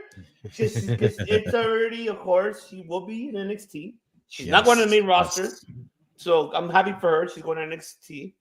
So I think it's better off the way because I just want to say before I pass it to you, Redeemer, because this is your show for sure. I mean, can we give shout out? Lee Charlotte said the right thing though, gentlemen. She said this is the hottest women's division roster in the world. The world, Craig. Okay, hold on. I gotta play it because it is true. It's the world, Craig. Shit, not just the city, the world. That's right. It is. That is absolutely right. So I'm gonna pass it down to Redeemer because this is his show. He's the one who hosts. He's a host here as well, and he hosts every Tuesday, baby. NXT Watch Along, baby. That's what he does, and it's stupendous. It's indubitably. I forgot to add that. Now there you go. Oh, there we go. Dude, the first one of the night. I know. It's just we got into the Rumble too much in Mania. It's like it's just I'm sorry. This professor got me hyped when he's just like everything when he says like fuck it, let's fucking go, baby. That's what I'm talking about. It's like it's just we're only 7 years apart. So that's all I can tell you. But age is only a number, Professor. Yes, sir. Yes, sir. Age is only a number. Go. That's what I'm talking about. Right. That's for sure. But man, Redeemer, the floor is yours. Break it down for us. You want to do it a combined? The floor is yours. Oh, we can all attack this one right now. Like this NXT killed it this week. Absolutely. Like you kick it off with Stephanie Vaquer and JC Jane. It's Stephanie's Sorry to stop first, you there. Hold on, let me stop you there because you said something Vaquer. I got something for you that you're gonna like. Oh no! But every time we mention her name, this is gonna come out now. When we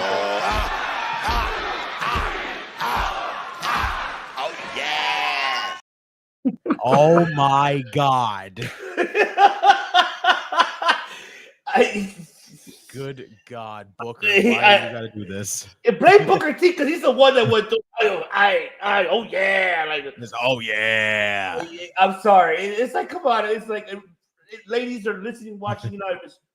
Respectfully, okay? Come on. Tell me he didn't just say that.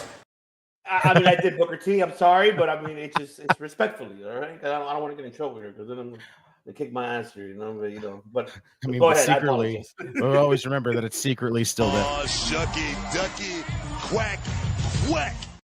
Just saying. But yes, kick it off with Stephanie Vaquer and JC Jane. Very, very good match. It's Stephanie getting more momentum leading into her matchup against Fallon Henley for the Women's North America Championship. I love it. I'm a big Stephanie Vaquer guy. I like JC Jane. I'm happy for her. I really like Fatal Influence. I don't know what the hell we're doing with them right now. They just seem to be kind of floating around a little bit. But overall, like I said, Fallon and Stephanie should be an awesome matchup for Vengeance Day. So I can't wait to see that. The Lexis King segment here. Oh boy. Well, can I say something on Stephanie before we go to the next one? Yeah, what we got? Are we sure she's going to show up and not just do business the right way? I mean, she didn't do it before. I have no doubt she might not do it again. I'm just saying. I think she'll do business. I think the only reason why I think with the whole thing that we hear about with her and AEW was, she went there because she knew she was going to WWE. She just wanted to drop the titles, get out of there, and she didn't want to stick with AEW. She knew where she wanted to go, and that was it.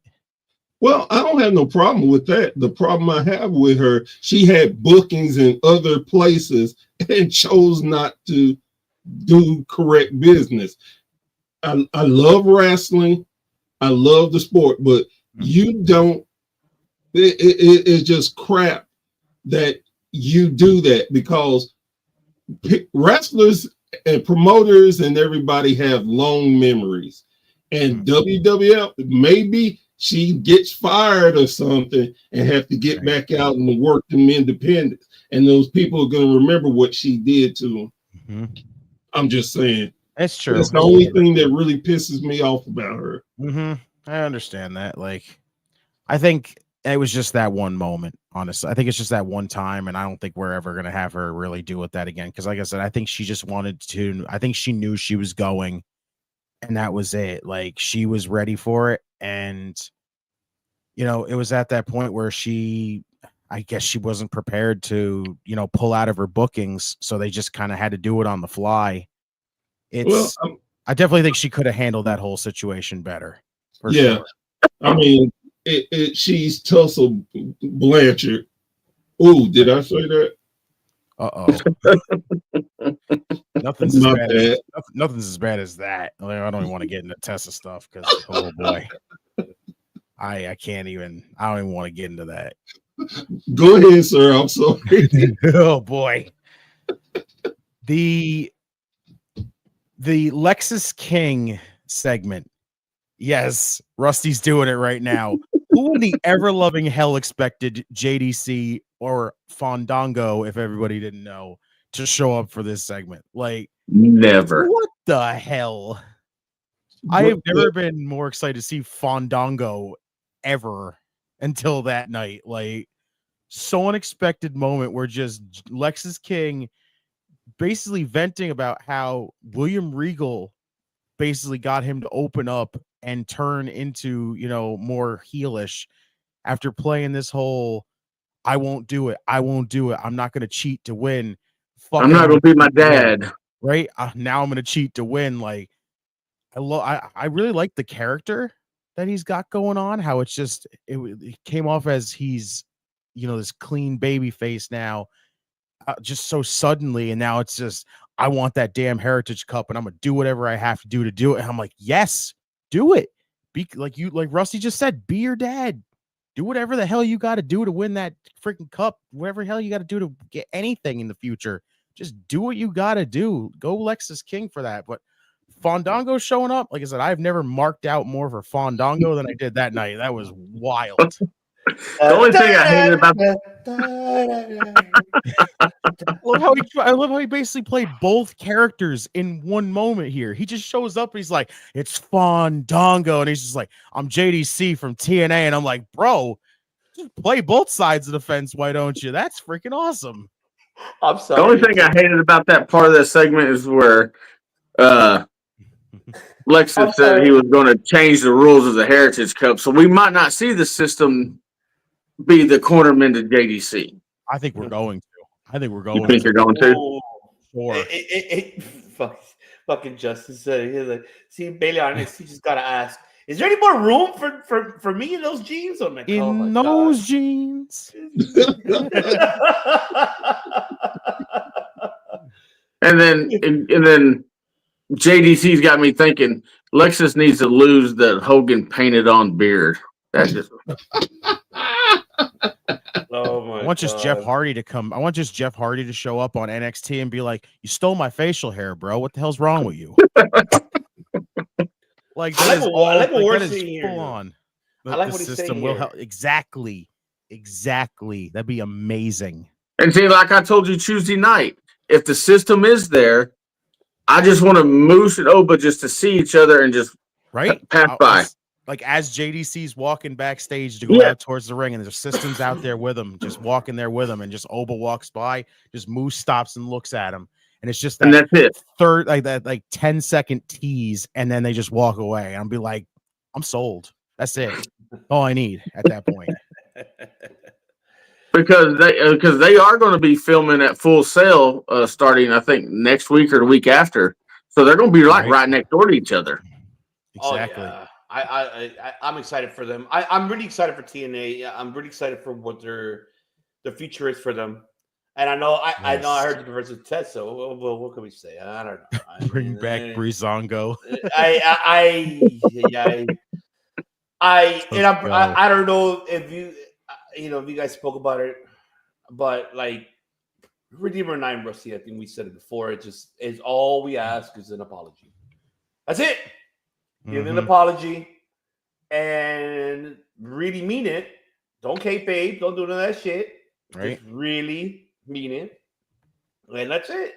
Move forward. It will take time, but right. So right now, I don't see her stepping at all in NXT at all. I don't see it. It's not gonna happen.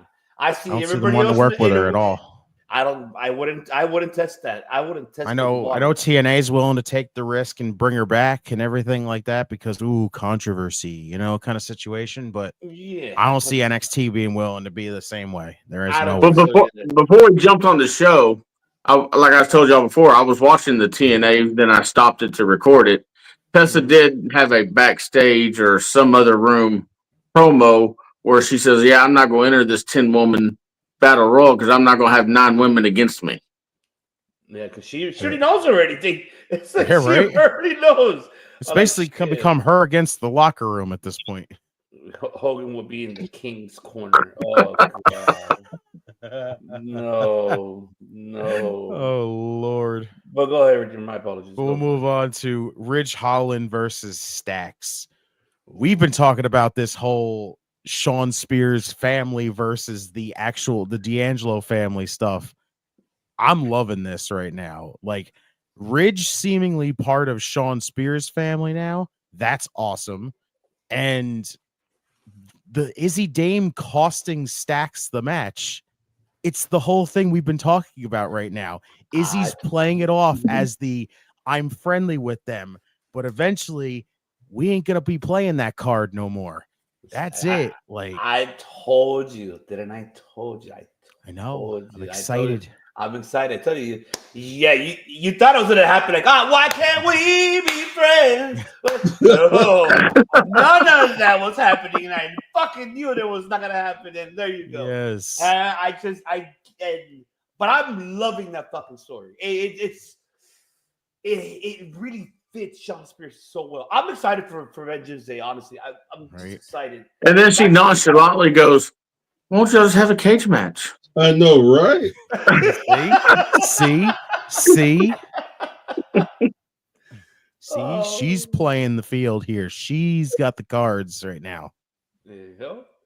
Oh, here comes the Crimson Chin. Oh man. Oh shit. I care about Izzy Dame. I think she fits well in Sean Spears' faction, and it's gonna work. Like it's working right now. Exactly. It's you gotta understand. Spears is like that. I'm trying to find a word because I'm having a brain fart here. He's having his own like little society there, or not society. What's another word for it? I'm trying to look for another word for it. But like his own, club. There you go, like a club towards it. I would have said cult, but there you go. There you go. Cult. There you go. Exactly. That's the word I was looking for. Cult. That he considers a family. It's almost like schism all over again if you think about it. Exactly. And I don't mind it. It's telling a story, and I love that from Sean Spears. I'm just happy for that man. I'm really happy he's somewhere where he's comfortable, he's doing what he's doing.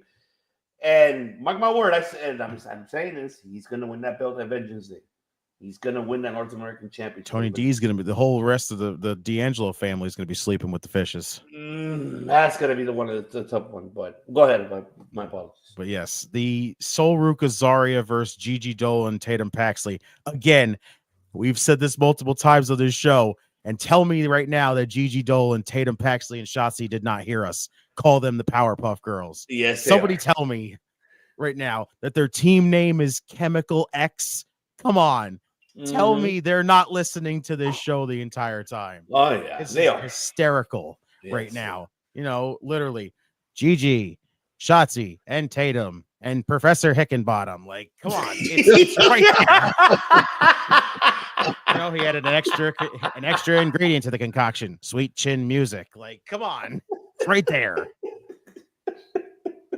But overall, I really enjoyed this tag match. It was fun. I really enjoyed this. Like, I love the random pairing of Gigi, Tatum, and Shotzi, and just feeling how it works is awesome. But the random pairing of Ruka and Zarya, right? It's really interesting though, like how I am curious to know what was I didn't hear what they called I missed that part. You guys gotta tell me because I missed. People someone put a name like in the chat that night, and I was like, "What is this? What are they calling him again?" Like it's bizarre, but overall, it seems to be working as a team. Like you could still see a little bit of tension between the two of them, but it's like I feel like it's going to start bringing them back together more as a team, which I'm not against if they want to go for the tag team titles going forward, which wouldn't be bad because honestly, like Jade, or eventually if Jade comes back, or if it's Bianca and Naomi versus Zarya and Soul, that sounds fun. Let me ask you guys this, all three of you guys. Doesn't that story of Zyra and Soul Ruka kind of like go back old school type of days, because it always happens in fucking either middle school or in high school. It's always like that one bully, or not bully, just the one that is outside of a circle, and then the cool one comes, hey, what's up? You want to come over here? Let's just chill out. And, you're part of the group now. Like, come over here, be part of the group type of style. And it's just like, it feels that way that, like, Soul Ruka's doing to Zyra, like, come over here, like, come on, let's have some fun. Let's just go out there and wrestle. Right. And she's over there beating the shit out of everybody. Then she's the Soul Ruka. I don't know if you saw it when they raised her hand. She was just like, oh, whoa, I didn't expect that beating like that, but okay, I'll take it. Like, it feels like it reminds me of that type of story. Like, what is it? What's the movie called? Jeez, I can't remember what's it called. Where you turn into a girl to a different, like a cool girl. You know what I mean? It's just like that's what it seems what they're doing with Soul Ruka and Zyra. But I have a butt to it though, Redeemer, on that one. I got a feeling we're gonna see Zyra turning heel here. I think she's gonna turn. I like it. I think she's gonna I always thought she was going to be a heel the way they build her up, showed all these videos. I thought she was going to be coming in as a badass woman, just tearing everybody up, and then having Rhea Ripley acknowledge her. Mm-hmm. But hear me out, Rusty. I think it's the girl in the middle of this layout is the one who's going to be the one coming and making the save. And I wouldn't mind seeing that matchup between Jordynne Grace and Zyra. I agree with what you're saying. I'm not saying you're wrong. I'm just saying that Hickenbottom probably didn't have anything yet built for her. And maybe this is just the beginning of what we're going to get from Zyra as a heel. So they got to play it in this way for it to be like what I mentioned earlier, like, like a high school type of style coming in. Hey, be the cool part of this. Want to be cool? Let's surf sub. Do not be surprised. Because the last time we saw Jordynne Grace and Zarya kicked Jordynne Grace in the face. Yeah, she gave her she gave her a spear, which again, exactly. you tell me Jordynne ain't forgotten about that. Like something's gonna be up. And again, those two just absolute beast women just going at it. Let's fucking go, please. Now let me ask you all three this question: would you be surprised if you see a fucking video promo of those two girls, Soul Ruka teaching Zyra how to surf? Do you feel that's gonna happen? Tell me you're not gonna see that shit, because I know we're gonna see it. Oh my god, she's trying to make her the cool girl. She's just the one, just like, I'm with it. I hope it happens now. Do you feel that might happen? I'm just happy for Zyra that she's at least getting something now, finally. But I see that she's gonna turn her heel. I don't know if you guys feel the same. I don't know. You guys. When I look at them, I get the bar vibe. I mean, I really do, because it's like, well, they don't have nothing to do. Let's just throw them in a tag team together. And like you said, hey, we think it's going to be the cool girl and you're going to come my way. No, it's going to be them turn it. She's going to turn heel and all hell is going to break loose. Right. I see it. I really do. Right? Like, can you tell though, Professor? Can you tell Rosie? Can you tell Redeemer? I don't know if you can tell. Like, it's gonna happen. I feel that it is, and they'll have their matchup down the line. And then I want to see Jordynne Grace and her going at it. I think that's gonna be two big meaty women slapping me respectfully. All right, respectfully. But then I want to see them as a tag team. Me too. I'm not saying you're wrong either. I'm with you. It's just I just something tells me she's gonna turn heel. She's not gonna like it. She's not gonna like the way how Soul Ruka's trying to turn her into the cool girl. Like this ain't California, all right? I know I know Soruka this. I know it can't. I'm with it, but I like the story. But yes, go. I just want to say that. I apologize. The Ava making Javon Evans and Ethan Page official for Vengeance Day. Again, I love what we're doing with Javon Evans right now. How it's the Ethan Page is such a prick right now that it's getting Javon Evans over more. Love it. The championship segment between Julia Bailey and Roxanne. I really enjoyed the three of them.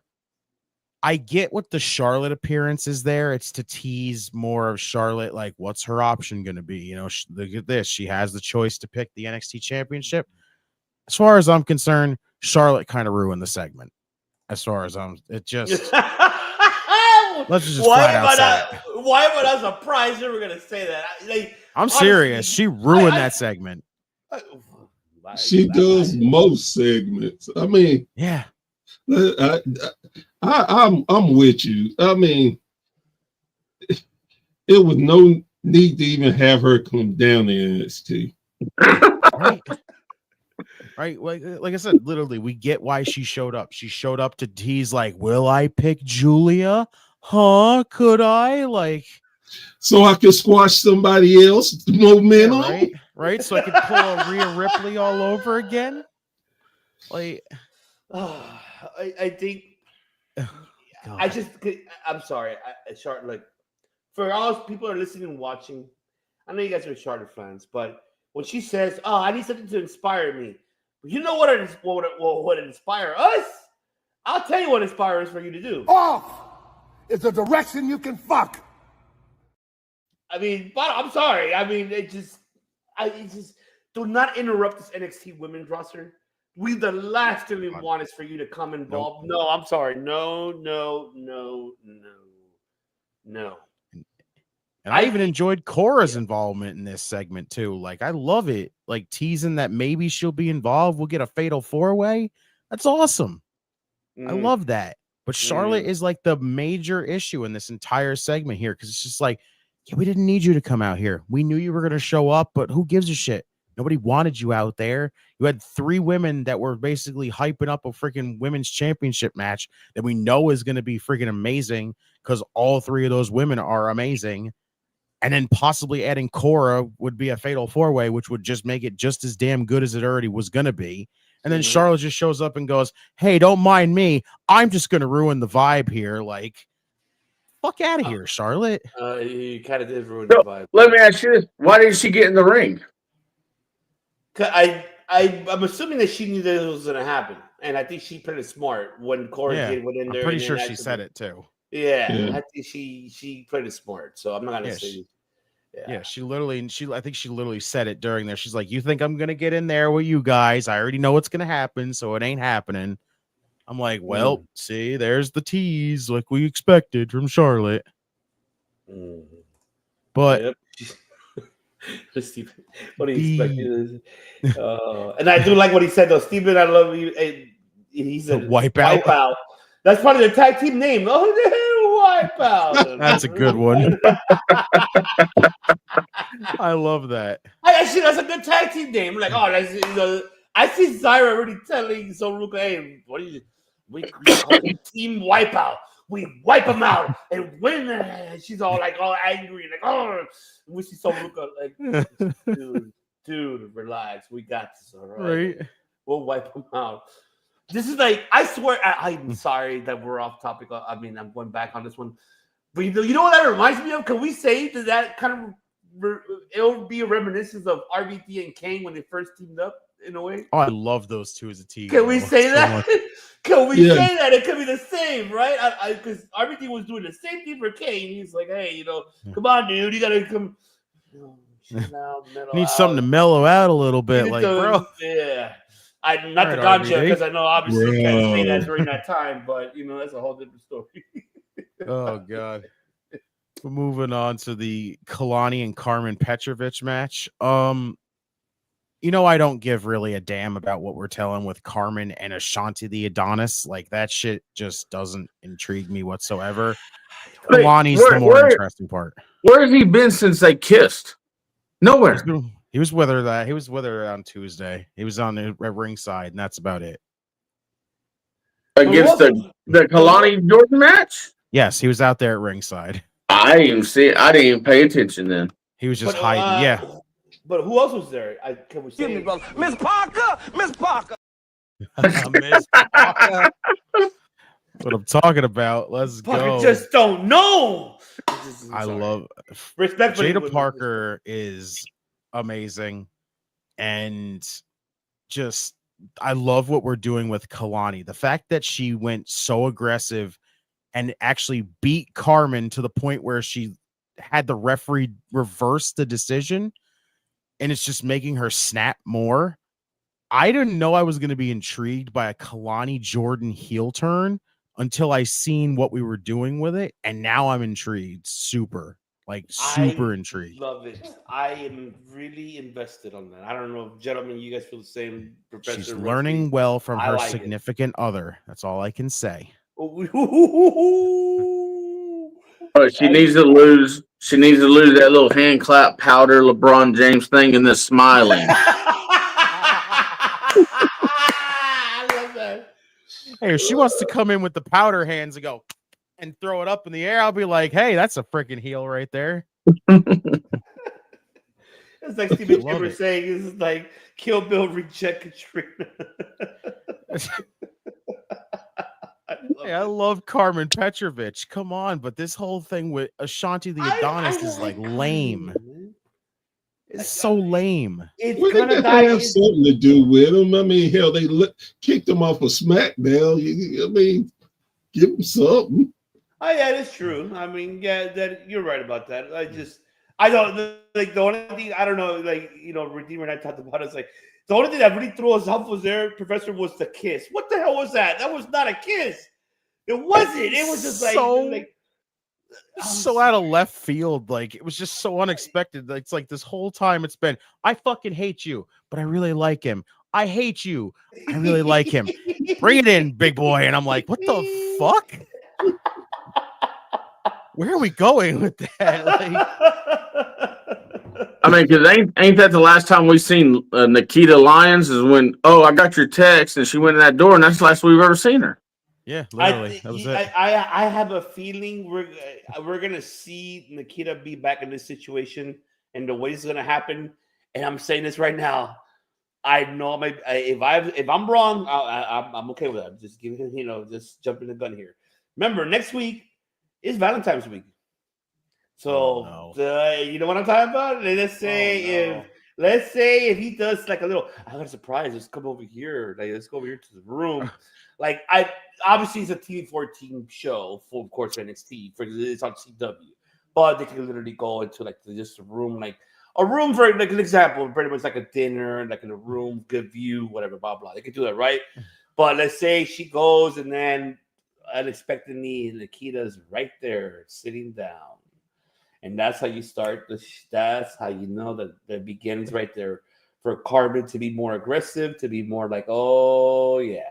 Now we're going to see some Kill Bill style, Steven Chambers. That's how you say it right there. That's how you see it right there. Like he sent that text to the wrong person, kind of deal. Thank you. Yes, Rusty. Yes. So then we're going to start getting rated NXT. Oh my God. Yes. And shout out to the banger around what's going on. TK. He's a banger of podcasting. That's why this week is there you go. The banger TK himself. What's going on, Poppy? Lion going to the main roster. I don't know. No. If Vince was still there, hell yeah, 1,000%. I'm so with you on that, Professor. I think he probably would. We know he would. Here we go. Let's call it. That's what we're talking about, pal. That's what I'm talking about. Right? Looking to be like, Stacy Keibler ain't got nothing on that. Like what the hell? She's the new Charlotte Flair. funny when he said shit like that. Yes, he would. Yes, he would. Oh man! All right, I got to point out one little hysterical moment was after the whole beatdown from Cora and Bailey storms into Ava's office and goes, "Give me the bitch in a match," and then all of a sudden Ava just goes, "Which one?" Like that shit fucking killed me when she said that. But I love the A-Town Down Under teases. Like we're finally getting more advancement in the breakup coming, which I think is going to happen at Vengeance Day, which would be amazing. It's definitely coming. I love it. The fact that Waller was like, "I'm gonna become NXT champion," and then Theory's just like, "What the fuck you talking about?" Like I thought I'm gonna be NXT champion. Like the teases are there. It needs to come through. The tag match, of course, it's the can they coexist situation.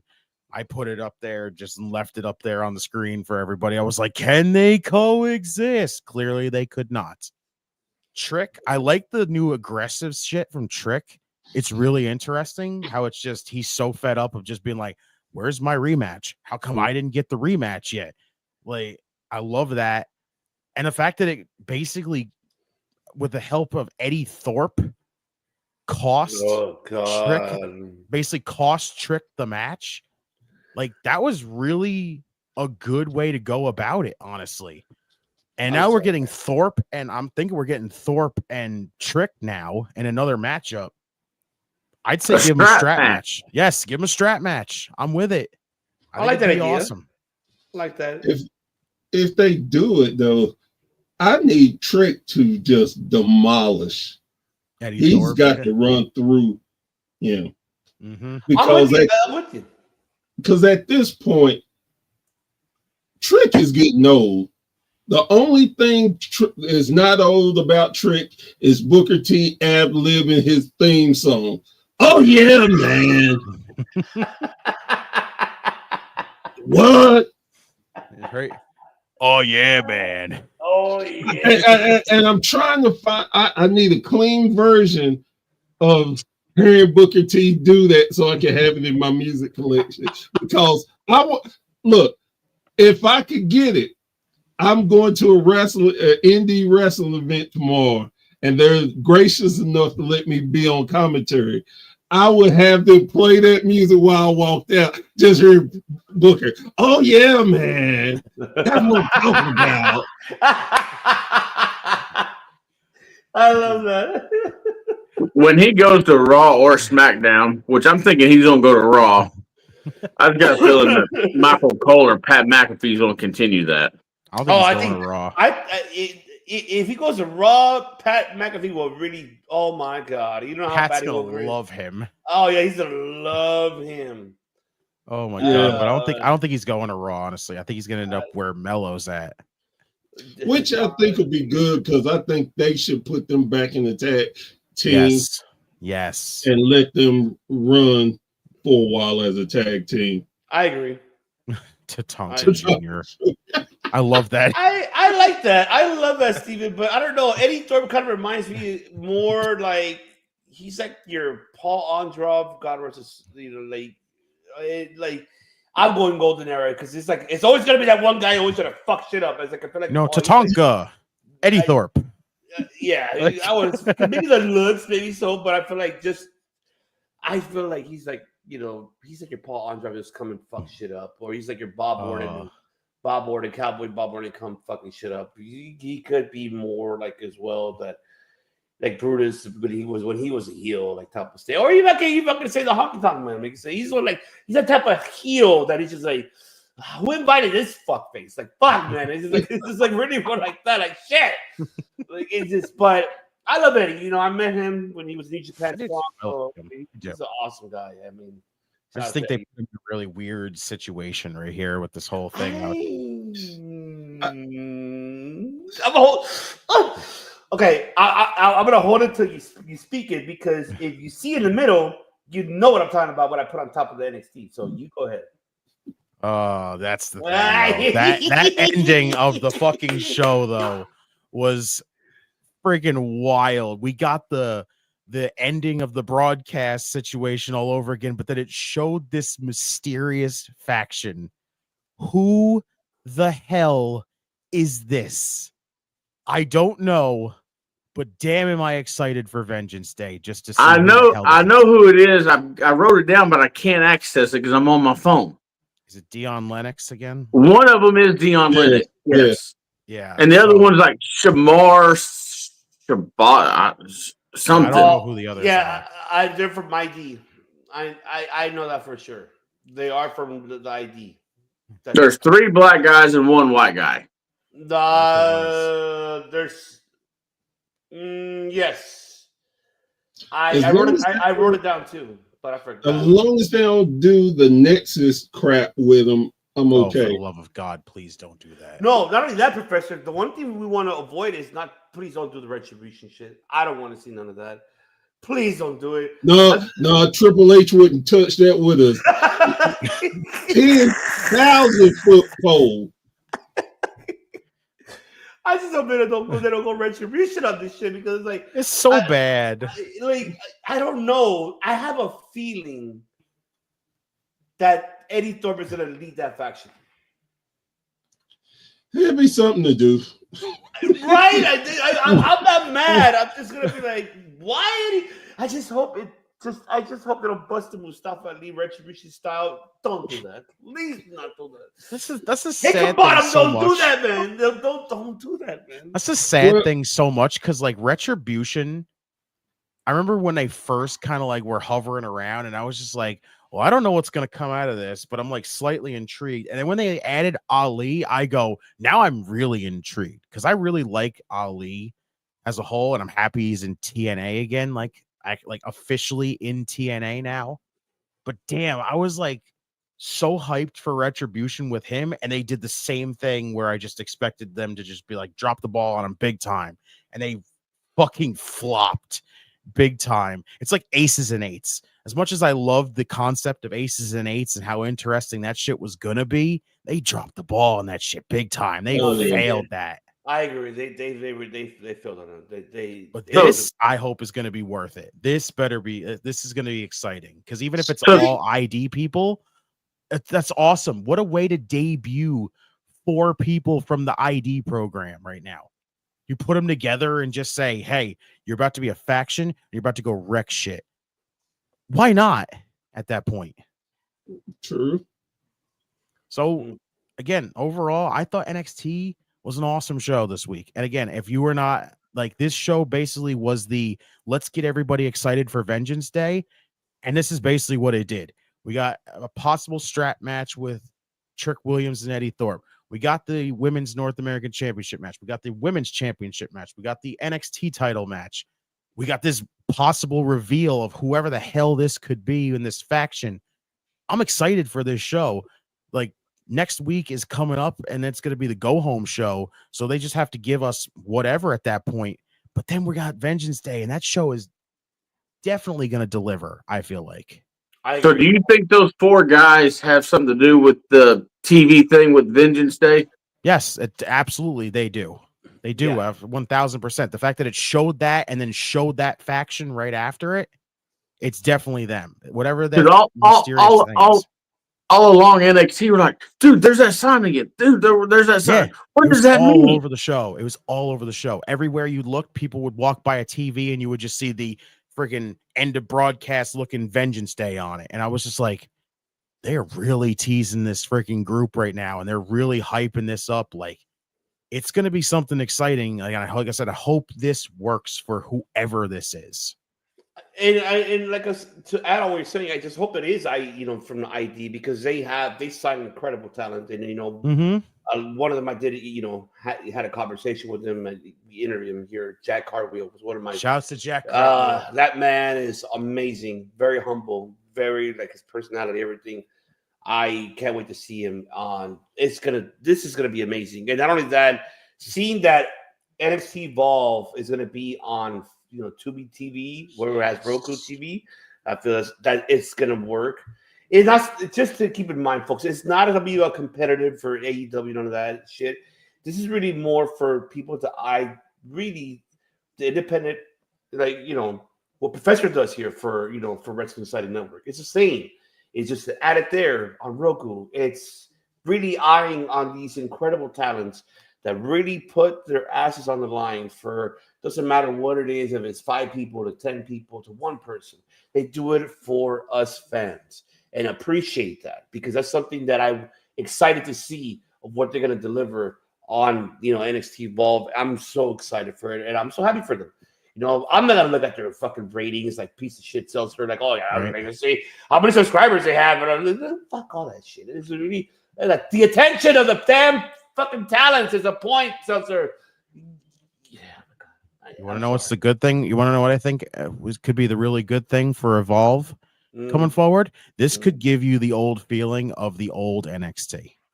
Yes. And basically, that's what it is. It's a feeder system.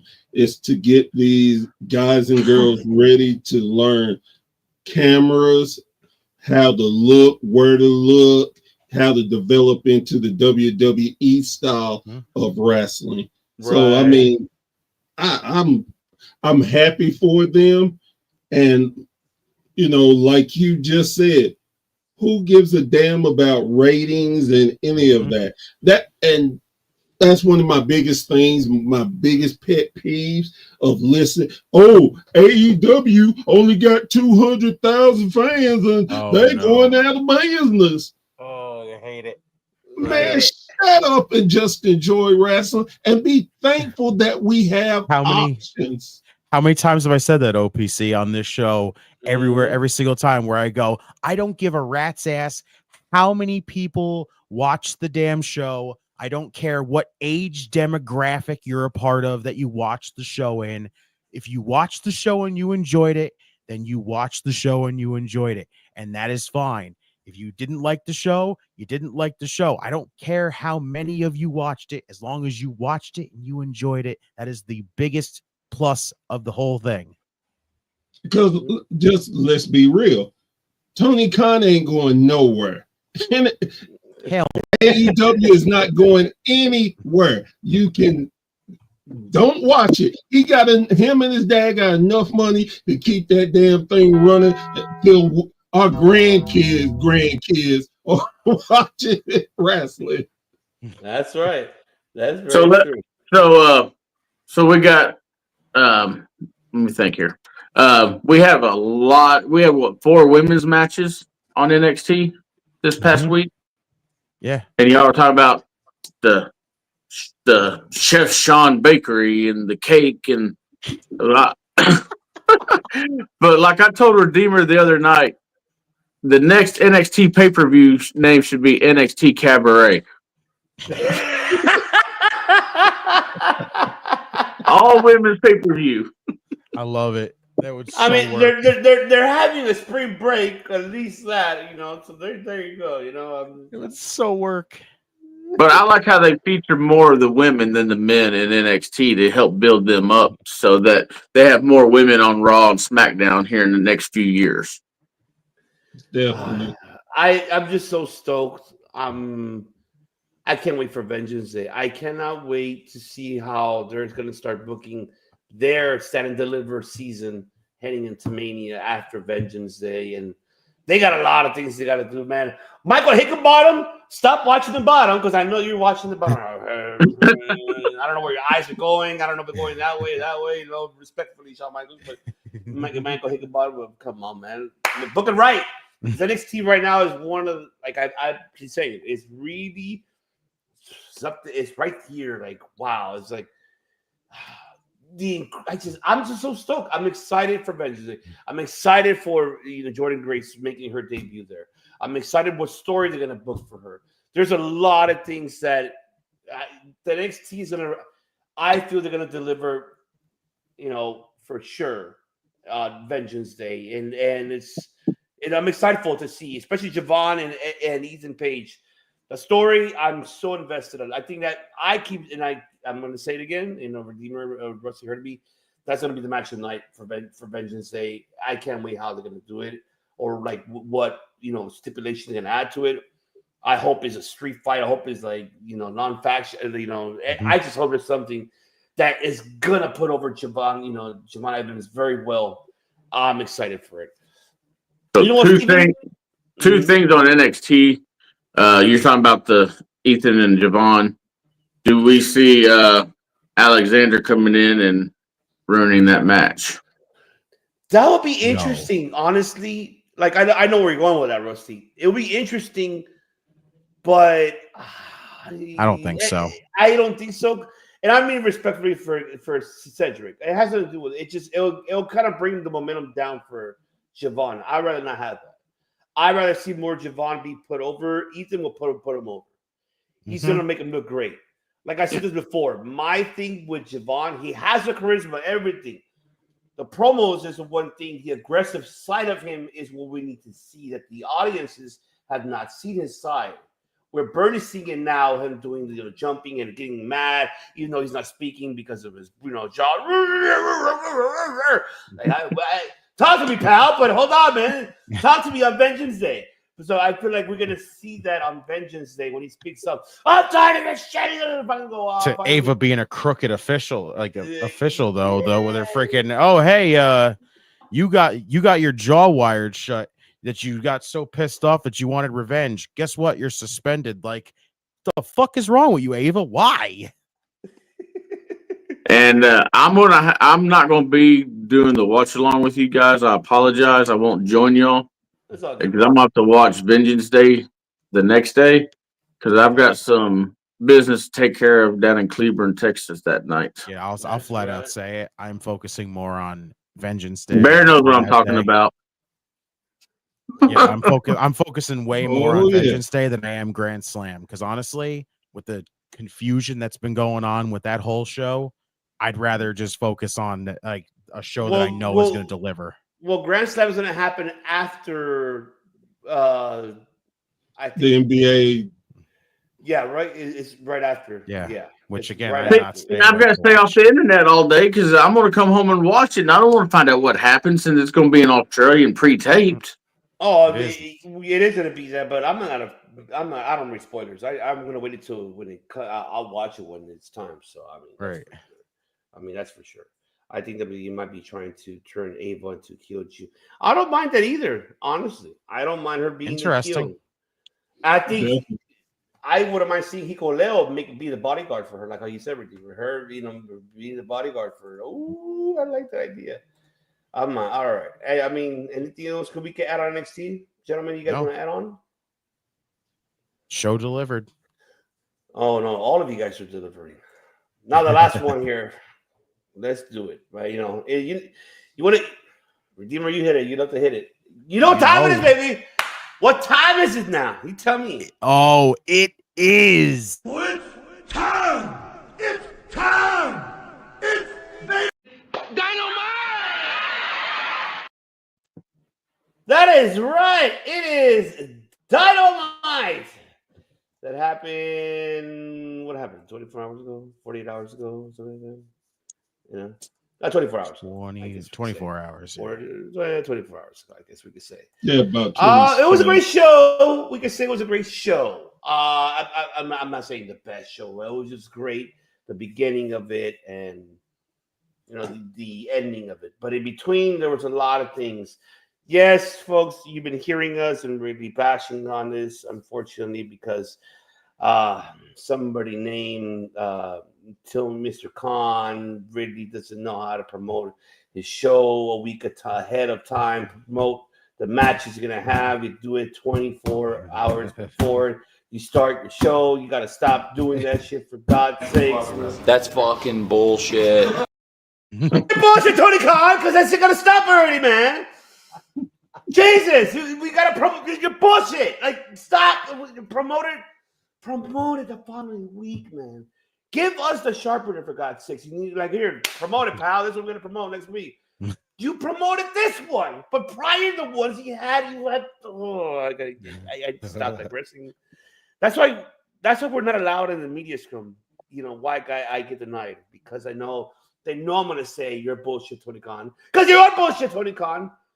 You need a right booker to book your fucking shows, because I don't know what the hell you're doing sometimes. But I can tell you that this one I was really okay. I would say, all right. I'll say this one okay. Got me a little bit intrigued here, pal. Got me with all right. it was expected. I mean, Redeemer called it a while back. And him and Tim called it a while. It was bound to happen. Mark Davis going to be with the Don Callis family. Yes, we know. Oh, I don't know. I got something I got to bring up about that. All right, you know what? Go ahead. Tell me yours. Go ahead. Here's a quick one though, just for that whole situation. How the fuck does that make any goddamn sense? That's exactly what I was going to ask you that, because I'm like, how does that make sense? What, did he pay your medical bills, or what was it? He couldn't afford it? Like, I get it. It's Don Callis and he's a shady motherfucker, right? We get that, right? But like, it didn't really make any sense. The fact that he was just so willing. He just says, "Yeah, it's cool." It's like, "Yeah, your opponent is the other half of Aussie Open, Mark Davis." It's like, "Yeah, we didn't just get 2 months of Mark Davis fighting the Don Callis family, right? Just pretend that didn't happen." Like, no, we remember this, Tony. You know that, right? You didn't have to be like. Go ahead, Professor. Go ahead. I want to hear, Professor. Go ahead. I want to hear this. I want to hear this. Honey's about to spill out. I get it. Everybody's like, that was just out the blue. Doesn't make sense. But let's be understanding that Mark Davis and Kyle Fletcher were a great tag team. You have tag team partners fall out. Wait a minute, hold on. You have them fall out, separate, but then they get alone and be able to talk.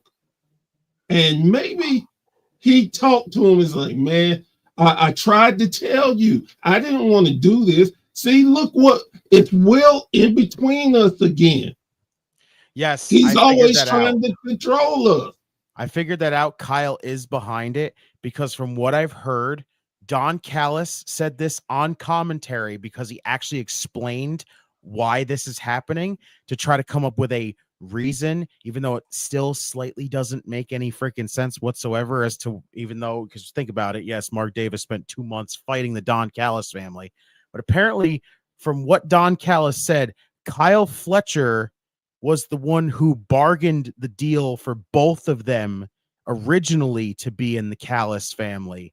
So, in all technicalities, even though Mark Davis was out injured the whole time, it was on Kyle Fletcher who basically bookered the deal for both of them to be in the Callis family. So I get where they came up with an idea and a reason for it. Still just don't make no damn sense why he fought him for 2 months, though. Well, I mean, because he was torn between two friends. And then Fletcher was the one that cheap shotted him. So that started him going to fight his friend. Then again, then like I said, they got along. Because sometimes you can have your friend and brothers fight all the time.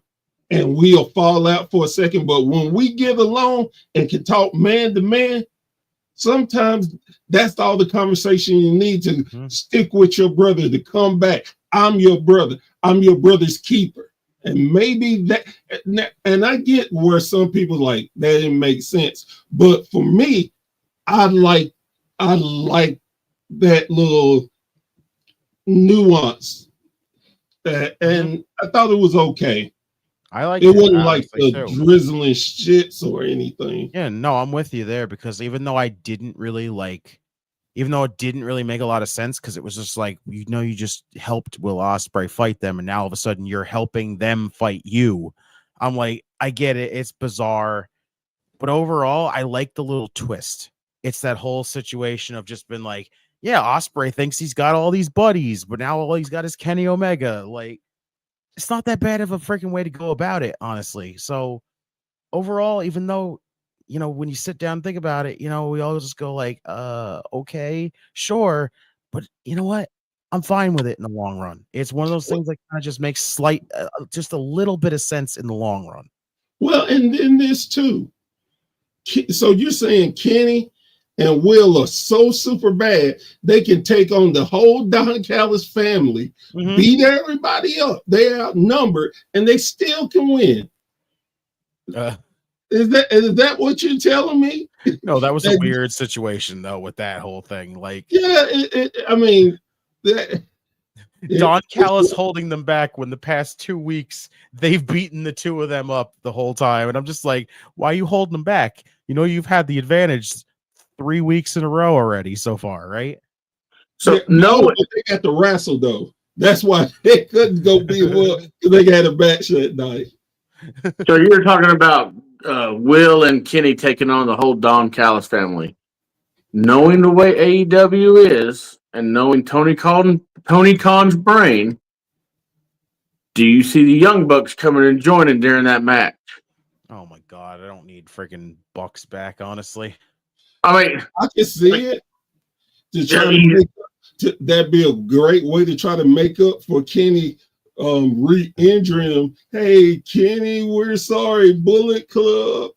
Oh God. I hate to ask that question. Bucks. I hate to ask that question, but with Tony Khan the way he thinks after all that, whatever he takes. I think this one right here is Kota Ibushi comes back. Honestly, I think that's the way we're going here. I think we're going to get the Golden Lovers together again with Will Ospreay in the like. Even this, like if Aussie Open is back together as a team, Cage and Archer will not like this. Honestly, you could just take Cage and Archer out of the whole situation at this point. If you have Aussie Open right there, now it's going to come down to what the hell is even if Ibushi is part of this, who could also back up these guys as well is the other question. I mean, since he likes introducing all these New Japan people, I mean, could he bring in Naito? I say he could bring in somebody else from the United Empire, but it'd probably be like Jeff Cobb. Right. Which would be interesting. But I heard you mention Kota Ibushi. So, I'm sorry, I was getting my refreshment, someone knocking on my door too. Sorry about that. I'm hearing you guys. I hear you guys. What about this, though? Okay, we get that, right? What about, Kota makes a save at Grand Slam, right? And what about we get Kota being the heel? Because Tom Callis paid for his medical bills. Oh, my God. And then Kota's the main guy. Like, really? God. Like, was the main guy. And I wish we had the clip. I wish we had the clip of just fucking, what a twist. I just send me that and I'll fucking get it. So why don't we get Kota, the one turning his back on Kenny, and Kenny's looking at him like, you did this to me. Why? And starts beating his ass, and we get that Revolution. Kota versus Kenny Omega. Well, here's the thing. You're going to keep letting Don Callis get everybody, and eventually you're going to have the faces win. So, again, it's from a standpoint of, and I'm going to bring up an old favorite of mine. It's like, the four horsemen are going to jump you if you're by yourself. Right. Mm-hmm. So you get a partner, but it's still 5 of them and you two. And you think you got a damn chance. It's like, come on. Just make it make sense. That's all I'm asking. No, I'm with you. I'm with you, Professor. I think that's where we're at on this one. That it's, don't get me wrong. I feel the story's great. Like just them getting built is fine. We're finally seeing Omega and Will Ospreay, 2 New Japans. They were really the homage of New Japan at that era at the time. And now you're having them teaming up. There were rivals before. You had a former Bullet Club and a former Chaos member. When we're teaming up together, and they're really doing something down here. And to see that story, I'm intrigued. What I'm with you, what you're saying is like, come on now, like this is. That's where I'm with you. What you're saying, I'm just like, that's why I'm like, I don't know where they're gonna go with this. Yeah, I like what Steven's saying here. He's saying Blood and Guts, Ospreay, Omega, Kota, and Young Bucks versus Takeshita, Fletcher, Davis, Cage, and Archer. And then Warrior saying the learning tree has a problem with dog. It doesn't matter. We mentioned the learning tree. I have to. Off is a direction you can fuck. So let me ask you this. So after this, I mean, they've got to find something else for Kenny after this, because let's say that Will and Kenny wins. Where does Kenny Omega go after this? That's why the only way. That's what I'm saying. The only way, it's either Okada or let's say they're going to the other direction. Then if they're bringing Kota Ibushi back, this is the best way to do it at Grand Slam, because I don't know what they're doing with Okada. But I'm with you though, Redeemer. I know you said Okada. So it just unless they. But the one thing on that situation is where the middle person is going to be really. Actually, no, not really middle. Actually, really, it's really the who. Okay, Young Bucks come back alongside with Okada, and then you have Jack Perry, right? You have 4 guys there already. Their faction. You only got 2 on the other side. Who's going to join the other 2? Could we have Kota joining on that side? But who's going to be the last one? Who else is really the rival of Will Ospreay that we can really mention? Back besides Ricochet, because Ricochet's doing his own thing. But who else could we mention? That's the biggest question there. Is that who else could we mention on that? So I mean, it's a tough one. I get what you're saying, Rusty, but I feel like, but how they're gonna go with that if you're gonna have 4 on 2? You can add a third one, Kota Ibushi, right? But who could be the other one? So it could be. It would have to be the Bucks then. Yeah, because you got that 5-on-5 in the blood and guts, right? But the one thing about it is they got time before, because blood and guts don't hit until July. Yeah, that's true. Oh, that is true. Yeah, we got a lot of story coming. And we know AEW can't hold a storyline that long. You're right. What story? What story? It's like they're going different directions. The story. Let's go with this one. Oh, it's because somebody feeling very well and drinking his water, which is not water. We already know what it is. Water. His White Claw. Well, and here's the thing too. Everybody talks about Tony's booking, but Jesus, do you realize on how many of their stars get hurt, and it has to scrap whatever plans they have? I mean, let's be fair about it. If just with the people that we have on screen, how many of them has went through being healthy? I mean, the only one we can really say who's been really the healthiest and hasn't really had an issue is John Moxley. He's been. We can say that. The reason why I say that, Professor, because he's the one who's really been consistent of keeping put in a position where he's at and continuing with the story. With any story that he's thrown to him, regardless if he's a champion or not, he's trying to keep at least that national television on Wednesdays going somehow, some way. And the only other person is MJF, but he never wrestles. That's why he's always healthy. So I mean, he was gone on injury. That's why he had to drop the title. Okay. And then I was going to say, look at Ma May. She's been healthy. Right. Tony Storm been healthy. They just kept her away to help build the storyline. Yes. Could we say that's really the hottest story right now in AEW? Is really that? I mean, it really is. That's the only one. I love how this was said before. With Tony got cake. Don't worry. By the end of that matchup, I wanted a cinnamon bun. Just saying. And I'm just amazed that it took that long for him to realize that. Like I said before we started this, I could actually say I enjoyed Dynamite. First time in a long, long time. Yeah. But there were still some questionable issues that I had. Okay. With so goes from Adam Copeland and John Moxley title match to a tag match. Why? That's simple because they have to get something together for Grand Slam. Mm-hmm. So that's why I went there. Yeah. Moxley and are still going to have that world title match. It's just going to be at the pay-per-view. Yeah, that's at Revolution. It's gonna happen, yeah. Even though you said no, you know it's gonna happen. Revolution. Oh yeah, we know it's gonna happen. Yeah. And then the only other thing that I had issues with is they build up all these people, build them up. Well, actually, there's two more. Why?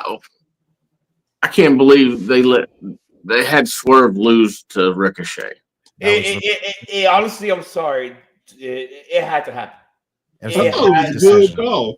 I thought it was a good call. I mean, it was a good match, but I mean, you're building Swerve up as this unstructurable guy with all of his matches with Paige and the staples and the needle, and then he loses to a mid-carder. It's That's at that how point you where build your mid-carder up to the next level. You got to have quality wins, and let's face it, it didn't do a thing for Swerve to lose, because people are still going to be dancing. People are still going to be waiting for him to do something crazy.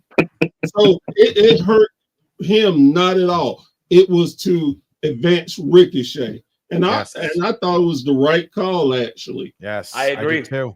I agree. And then, do you consider the Hurt Syndicate babies or heels? They're tweeners. Yes, they're tweeners. No, I mean, really. No, you're right. And the reason I say that, and because when they won the tag titles, they were here in Knoxville, and I was there. And when I tell you, that arena shook of people popping for them. It was the most craziest thing I had ever witnessed personally. So, and like I said, I was there. Man, I felt so bad for Private Party, because man, they were getting booed out the building. Yeah. Then I just today watched it back on TV, and I'm sitting there like, oh hell no, they didn't do that. No justice. The Hurt Syndicate is over. So let them be tweeners, and just like the Guns going after them, they're gonna get slaughtered. I tell you what, the Guns coming out with they improved a lot. Yes, they have. I love the Guns. They're easily one of my favorite teams on AEW right now. They've done a lot better than you can tell, but they're gonna get slaughtered next week. When I say slaughtered, they're gonna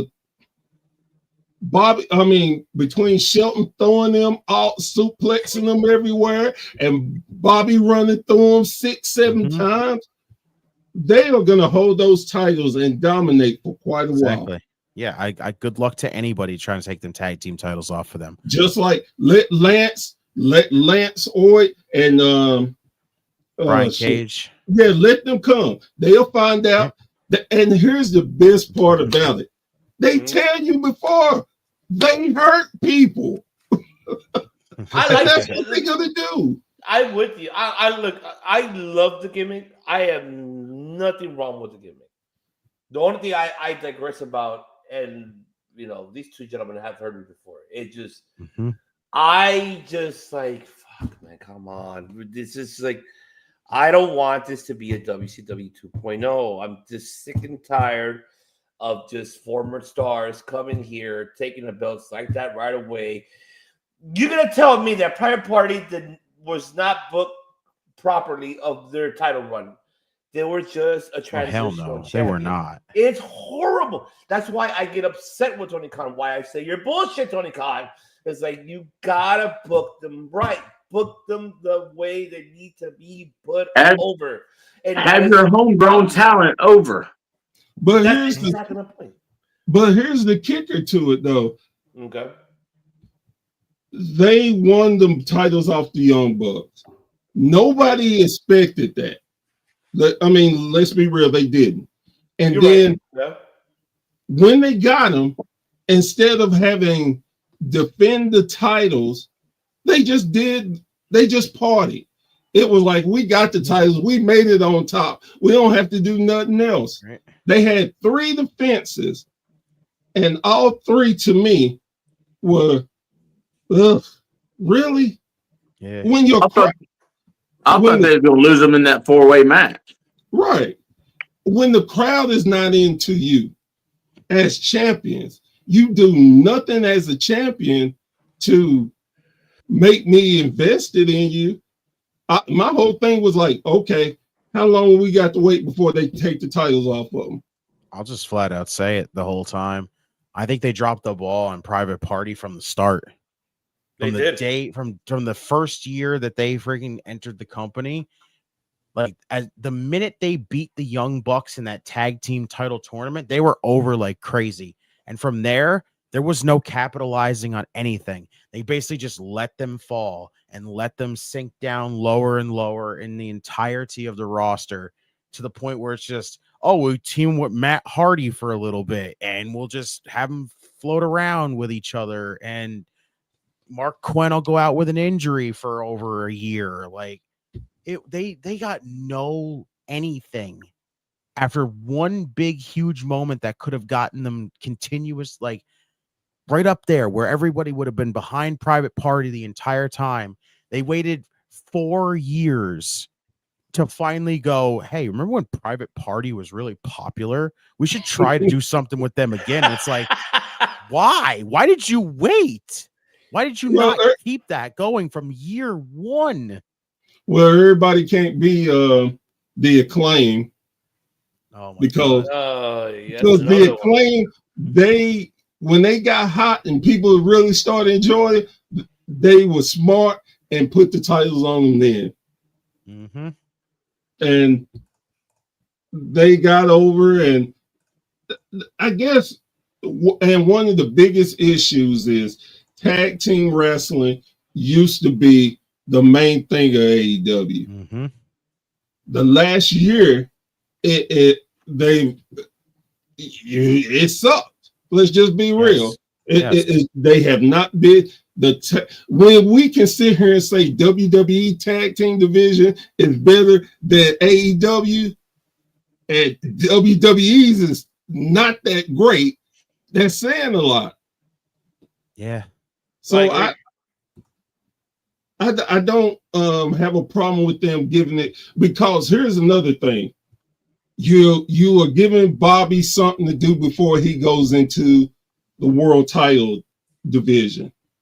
I agree with that. Because they definitely ain't gonna put him against Moxley. That is all effed up. So we'll give Bobby something that he never had. The fans love him anyway. Mm-hmm. Give him the tag titles. They can help fire up our tag team division again until we're ready for him to go. And like MVP said too, mm-hmm. they can still go for titles. Yeah, they can hold multi-titles at the same time. So yeah, it's all that promo basically was last night, was literally them saying, hey, just because we're a team and we've won tag team titles does not mean the expedition for gold has stopped here. Like, I can tell you who's the next victim is going to be the TNT champion. Shelton Benjamin is going to beat the brakes off of him. Danny Garcia, you in trouble, bro. I still feel like that. I still feel like that's going to be an underrated banger matchup, because you got to. I think so. I really think so. I do too. Mm-hmm. And the one thing about Shelton Benjamin, and I will argue this with anybody, WWE did not use him correctly. You're telling me Shelton Benjamin shouldn't have been a world champion by now? Easily should have. He should have been. Man, after all his runs with the IC title, I go, his IC title runs were great, but then it's like, where was the evolution for Shelton Benjamin? How come all he would do was just be stuck in the mid card when clearly he was better than being stuck in the mid card the entire time? Well, we already know why. Y'all talking about WWE Shelton Benjamin.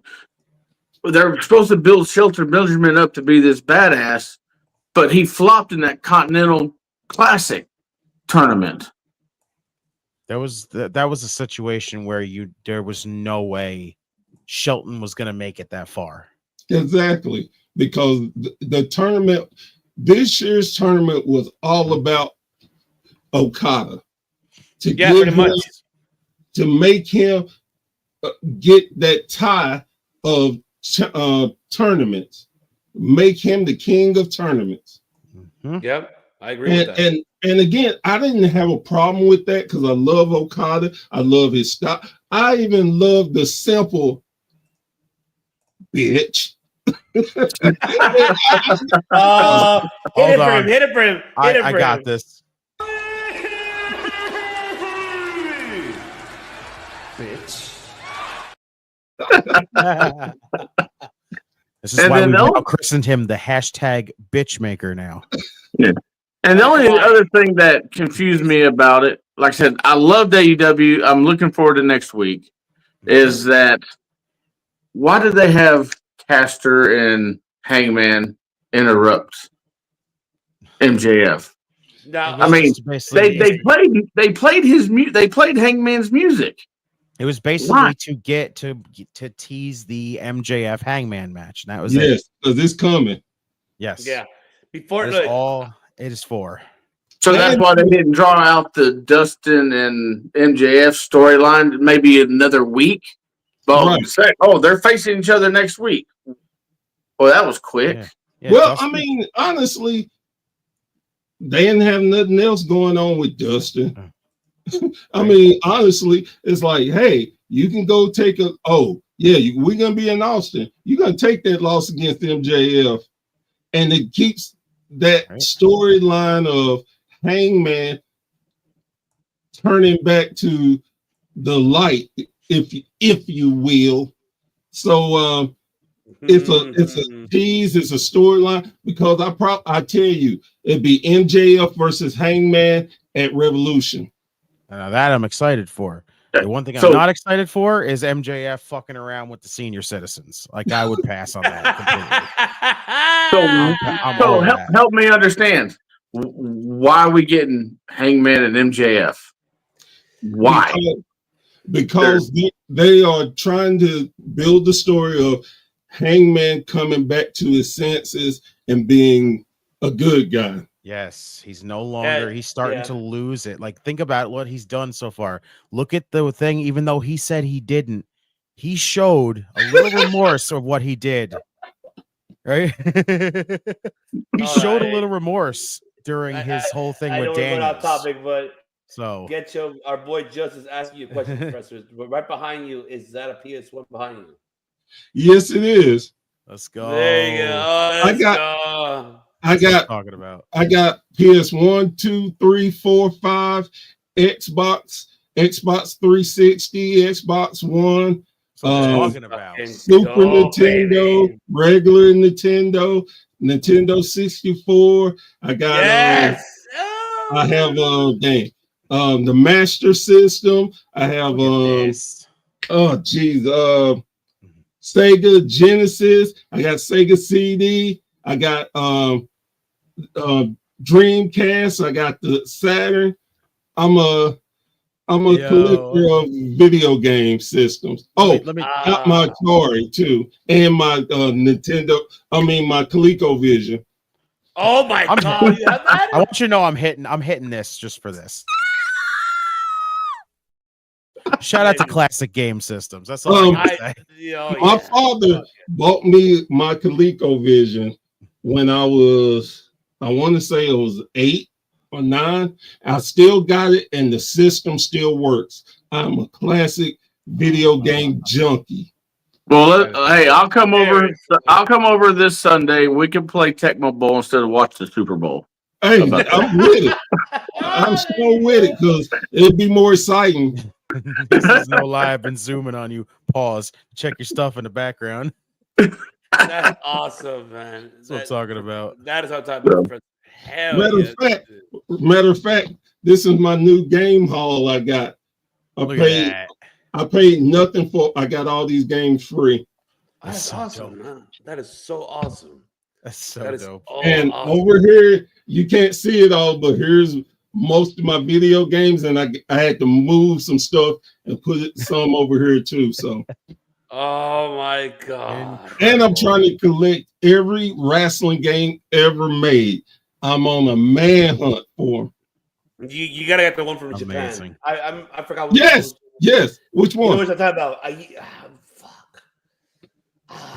What's the final name for it? I'll message you and I'll show you the picture. There's two of them. There's two of them. There's one for the 64. The one that had NWO on it to WCW and NWO. Yeah, yes. I got it. You got yes. Let's go. Wheels on the bus have fallen off. Hey, listen, how many times have we derail this show every single week? We always come derail. back to track. That's what I'm talking about. We always derail on this show, man. That's what I'm saying. Yeah, train always falls off. I can't believe I just sang on the. I just can't believe I just sang on YouTube. Hey, listen, nothing wrong with that. You're over here where I swear all we do is karaoke. Oh yeah. Yes, I have that too. Oh my god. So I'm not going to answer any more video game questions. We're going to get back to like Professor was saying. Basically, the whole thing is MJF kind of getting Hangman to finally see his senses. Yes, we've seen now that he's kind of had a little remorse for what he did with Daniels, and even though he admitted that he said he didn't. And the crowd laughed at that, which I thought was hysterical. But Daniels was there breaking up a fight when he's supposedly been hurt really, really bad. Well, he is. That's why he can't wrestle. But it doesn't mean he can't be an official. And he didn't get physical in it. He just told them to break it up. He saw. And this is a thing, too, that helps Max have some credible people to wrestle. Yes. I'm loving what they're doing right now with Hangman and MJF. It's awesome. Yeah, I do too. Even with Jeff Jarrett little thing in it, I'm enjoying it.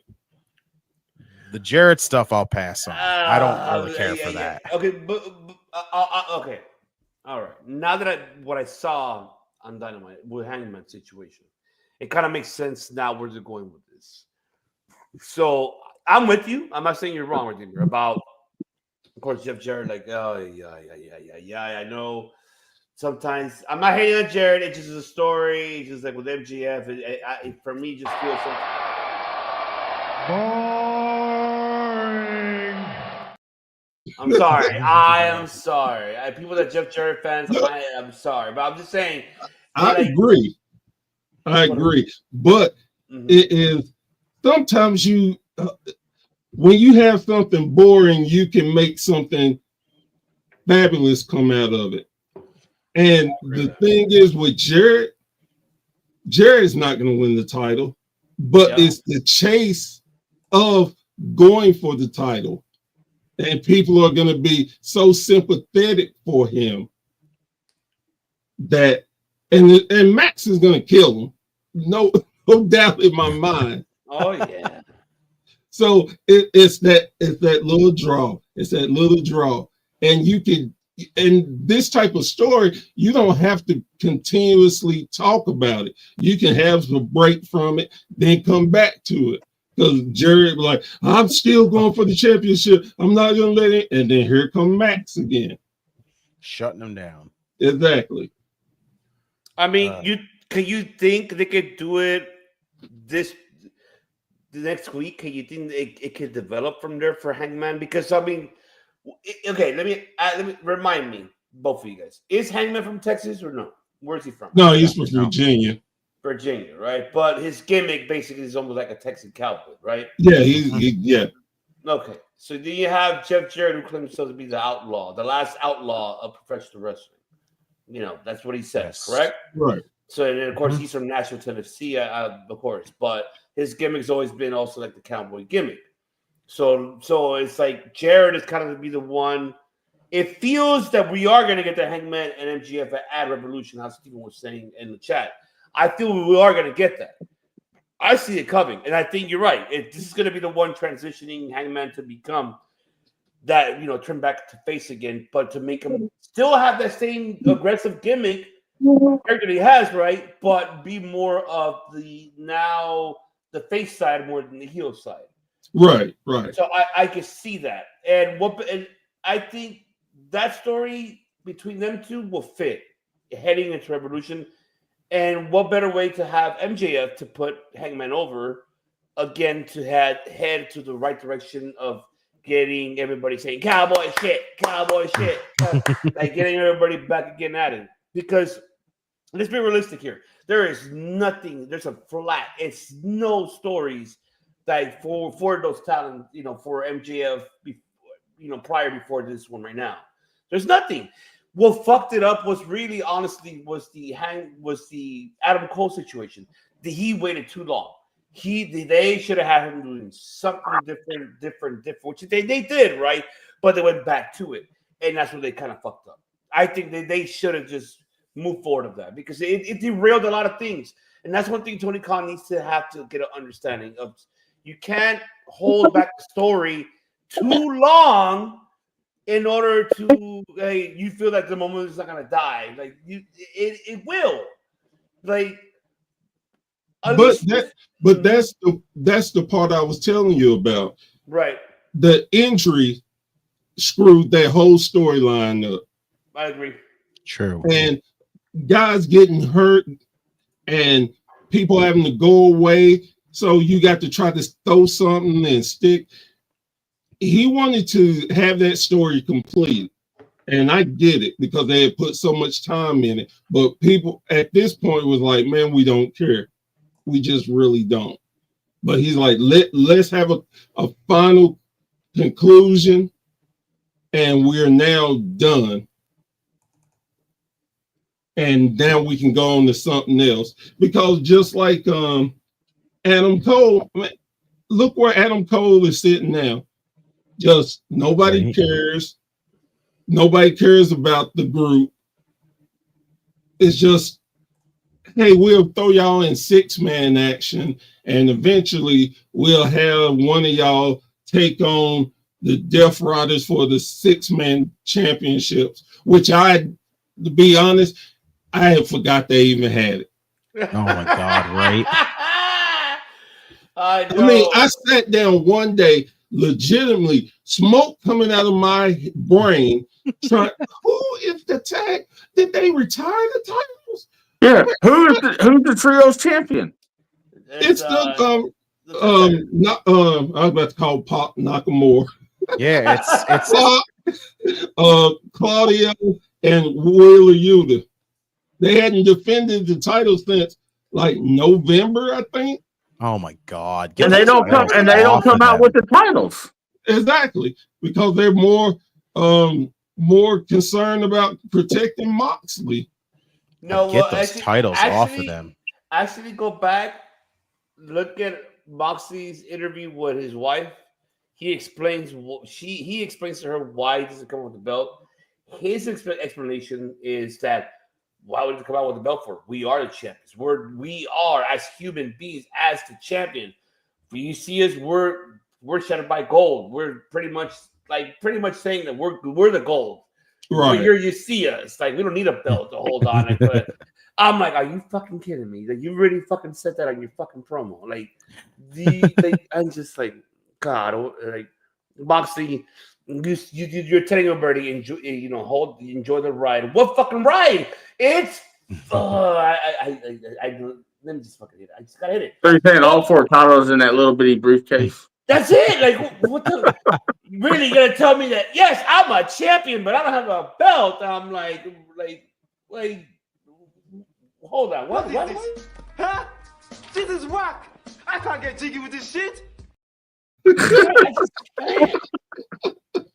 I can't get jiggy with this shit. What the fuck is that? I don't know. I can't get jiggy with this shit. You gotta give me a fucking belt. There's a reason why you created a belt for that shit. Like, come on. Like, I don't know what Moxley's doing. Like, I feel like Moxley's really he's really doing a lot of this.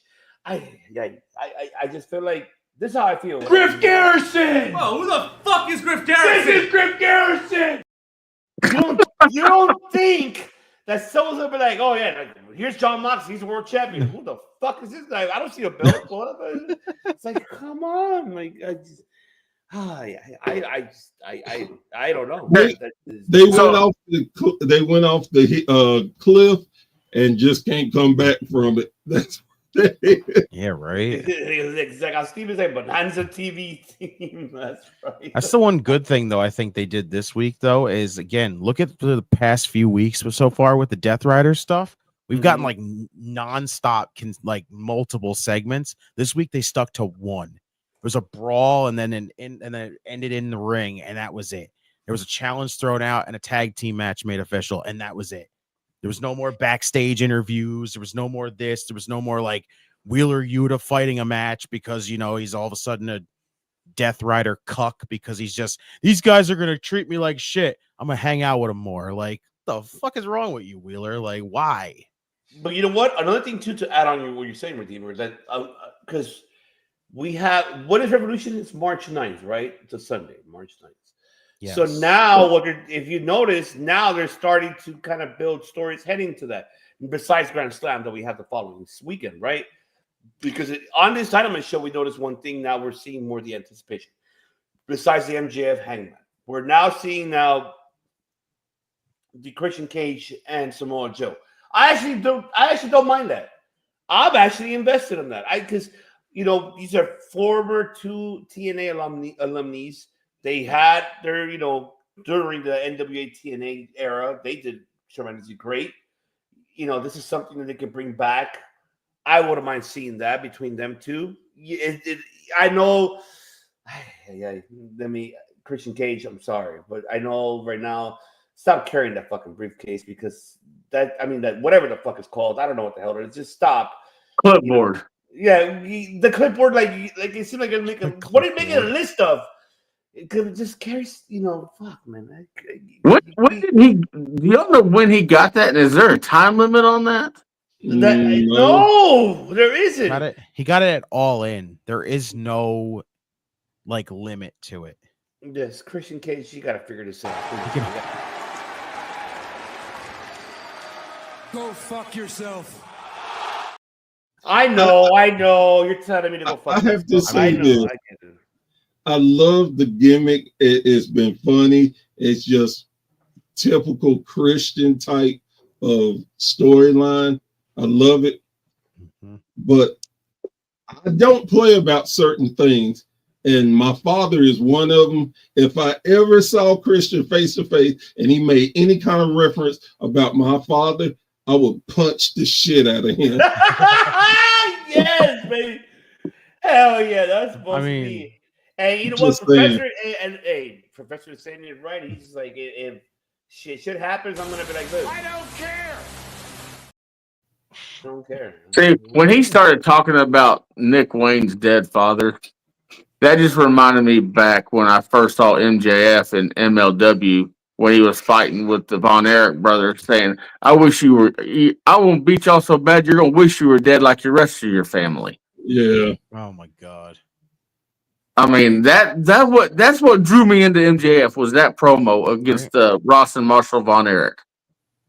The one that still gets me though is the Kip Sabian one, like why he's hanging around with Christian when this man literally said, "I'll put you in the ground with your dad too," and I'm just like, "Yeah, cool." Apparently that means, "Hey, let me join you."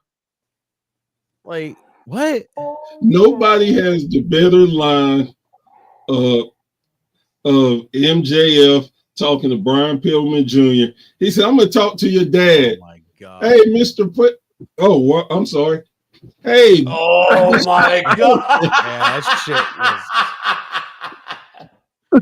that shit right there was wild. See, that I'm just too emotional. And again, I know this is a business and they, talked about it in the back.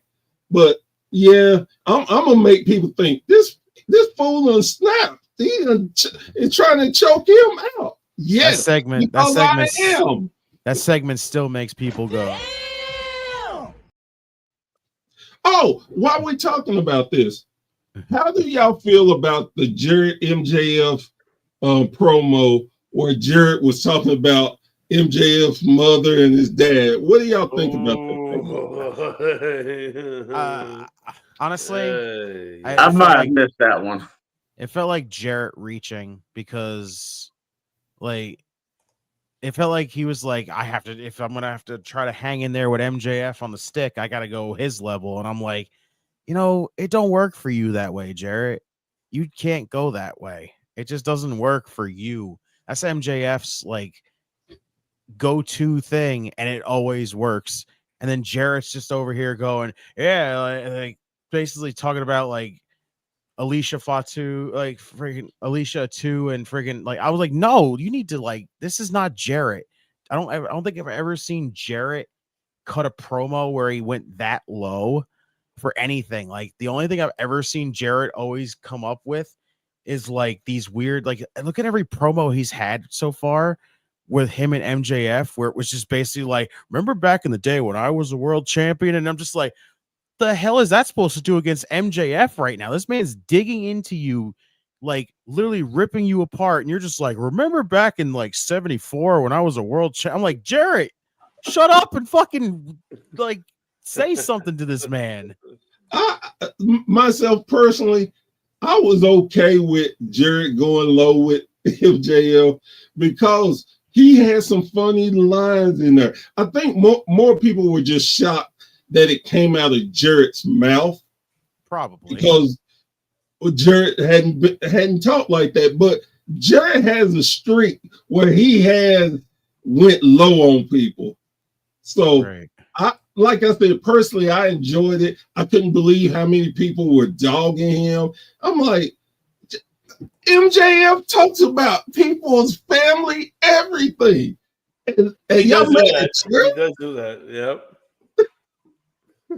See, Jarrett had all that promo stuff like that. I think his best run was his TNA run. Yeah. Because he went that low in TNA. I think his TNA stuff's some of the most insufferable shit that I've ever seen before. Like, like Jarrett with his long ass, let me just book myself as world champion forever. Let me make sure every matchup is the same matchup every single time. Like, absolute snooze fest. I'll win every King of the Mountain match. Yeah. I'll make sure every one-on-one match I have involves 85 ref bumps, 3 guitar shots, and like 95 interferences. Like, it's the same thing. Well, let's be honest. Is that not Triple H? No, that was Triple H to the T. Mm-hmm. Hey, shout out to our boy Edward. Hey guys, long days. Want to stop by, see you. We got some good news. What's the good news, brother? Let us know, man. Hopefully your daughter's okay. Hopefully everything's cool, brother. Just shout out to Eddie, man, right there. But not to get off Jeff Jarrett. The only thing that if MJF's not booked in Australia, I'm gonna be sad. I ain't gonna see the kangaroo kick. Oh, I know. God, the kangaroo kick and Warrior was going. What? Oh my God! He answered your question. He wanted to answer your questions. He's like, "What a Judge Jarrett has done great." There you go. There you go. And you can't steal something that was given to you free. And but that's how many minutes. I'm just saying. I am not touching that subject. I'm like, I'm just saying. I'm not saying you're wrong. I'm just gonna say this. Most of your fans are probably gonna tell y'all, do not invite Professor ever again. Wow. No, you're right. I'm not saying you're wrong. I'm just like, but not Jason Jordan. Wow. Wow. I got nothing. I got nothing on that one. That's a tough one right there. It's a white versus Mox and having a. We'll see. I had no idea. Yeah. Oh God. I'm getting bored with the Death Riders. I think all of us are. I mean, it's just there's nothing. It's just that Moxie feels that he has something going. There is nothing going. If the payoff was Shane a few months back, then I'd be all in on it. But there's no payoff on it yet. Yeah. Oh wow. As long as she's okay, man, that's what matters, bro. Yeah, that's so true. Yeah, what matters at the end is a gift. It's never, and I don't consider it as a bad thing. It's 7 cents of intelligence here, and spiritually and mentally. So I'm glad she's good though. So that's it's nothing at all. You know, it held fantastic, Edward. You know, as long as she's okay, that's what matters. And praise for you and family, brothers. So don't even worry. Like, she's gonna be more intelligent than what you think. I'll tell you that, man. She's gonna be she's already incredible. She's gonna be more incredible with that intelligence she's gonna have and bring it to you and the family, brother. Guarantee you that. Because I have family that has the same For thing. sure. That I can tell you. You know. Exactly. You said it right there. She is so damn smart. There you go. She'll be smarter. Way smarter and smarter, brother. Because believe me, I'm preaching the words that I'm telling you because I have family that, you know, that intelligence. When it comes, and I know we're going off subject here, just, you know, of course, I just want to say, when it comes to that, I don't consider it as anything like a disease or that. It's a higher intelligence for, you know, for everyone. It's nothing because I have family that are that way, and then, you know, that have that intelligence to have an additional to it, and it brings brightness and it brings more to what we don't know, and that's how I see it. I don't see nothing as bad at all. I don't see it, none of that, or consider it the D word, none of that. No, it's intelligence, mentally and spiritually. So people that are listening and watching, if people that are listening, especially, if you want to know what the heck we're talking about, come subscribe and come to see right here in the chat. You'll see yourself. I don't want to say the word, and I do that out of respect, you know. So We don't talk just wrestling. If y'all got problems or if y'all got issues, talk to us. We'll talk to you. absolutely. There Amen. you go. There you go. Amen. But yeah, go ahead. I apologize. I interrupted. But go ahead. But you're right. No, you're right. It's just I don't know what the fuck are you doing with Death Fighters. There's nothing. No belts. Just walking around. I'm the gold. I'm the champion. I am gold. I am the champion. Where's the fucking belt? I don't see no belt. But I am wearing a belt. You wearing your seatbelt, but you're wearing your, you know, the belt to hold your pants on. But I don't know what kind of belt is that. I have no idea. What are you talking about? I mean, it's just I don't know. I mean, one thing we can say though, when it comes to Dynamite, gentlemen, we are at least getting some stories heading into Revolution. There's one thing I do want to bring up to you guys, and I want to hear your thoughts of Dynamite, and which I was not happy. I'm sorry. I'm gonna say this. Why are you putting?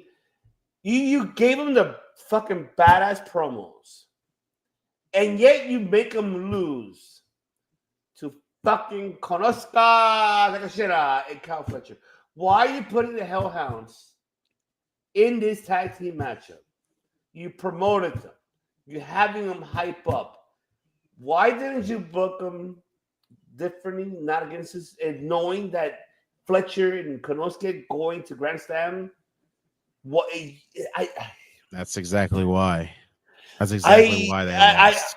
But does it make sense though? I don't feel like it doesn't. I'm sorry. It does not make sense to me. That's why I just want to know. Like, you guys saw the promo on Collision, right? You saw the promo on Dynamite. You saw everything, right? Mm-hmm. Oh yeah, we're the Hellhounds. Every year, like, okay, you're the Hellhounds. Hell, it's a badass team. You know, Redeemer and I, we did a watch off for Collision. They would look badass. They look fucking insane. And you're gonna make them fucking lose already at the hype. I'm sorry, but I want to hear you. I just can't. It's only because they're involved in a big story right now. You're not going to have the team that could possibly beat Kenny Omega and Will Ospreay take a loss right now. Now, I know that pretty much says hands down, why the hell did it have to be the Hounds of Hell? But in the end, I think they honestly did a good job with the Hounds of Hell. I mean, look at how much it took to put Brody King down. Oh, I know. How many kickouts? How many fucking I was like, wow. I'm just yeah. Like, honestly, I'll say it right here, right now. I want the Hounds of Hell to be the ones to beat the Hurt Syndicate. I think that would be a hell of a freaking way to do it. Yeah, I agree with you 100%. That's a hell of a tag team match right there. That's some freaking, big old freaking meat slapping right there, as far as I'm concerned. But like, it's just the situations you put them in. You can't expect the Hounds of Hell to go in there against Takeshita and Fletcher, who are literally about to go to Australia and maybe beat Kenny Omega and Will Ospreay, which honestly, I'm going to say right now, I think they honestly should beat them. Just saying. But you're not going to have them take an L. You're not going to have them take an L right now. And in this situation, the story is too big for them to be losing a little side matchup along the way. And my thing is, you can look great in a loss, and that's what happened with the Hellhounds. They looked tremendous. Yes. They had to throw everything at them to beat them. You threw the Okada music at them to distract them. Man, what was it, like 4 moves they had to do to Brody to get the win? And they easily can run that back, and easily the Hounds of Hell could win the next match. Yes. So I didn't have a problem with it. At first I thought I would, but then it was such a great match. Right. I didn't have a problem with it. But when would you get the Hounds of Hell versus Hurt Syndicate? Because I got a feeling they're gonna have to wrestle the Guns first, demolish them, and then you're gonna have Top Flight come in and demolish them. Then they're gonna have that dude, Action Andretti, and that other dude with them, demolish them. Leo Rush. Yeah, I mean,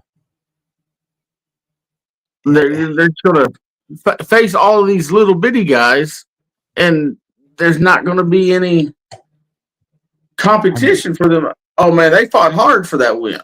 You gotta build up the Hounds of Hell in the process, though. Well, and then you still got FTR out there now. You got the Bucks will be slinking back at any time. Right.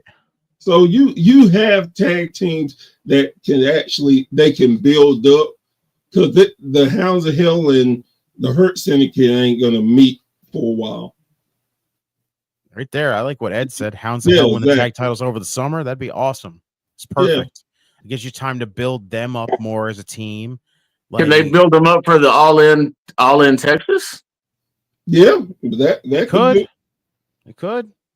As long as they consistently use them and have them getting a bunch of wins. You can't just be like, have them go in there and say they lost a bunch of matches to a bunch of teams, and then all of a sudden throw them in there against the Hurt Syndicate.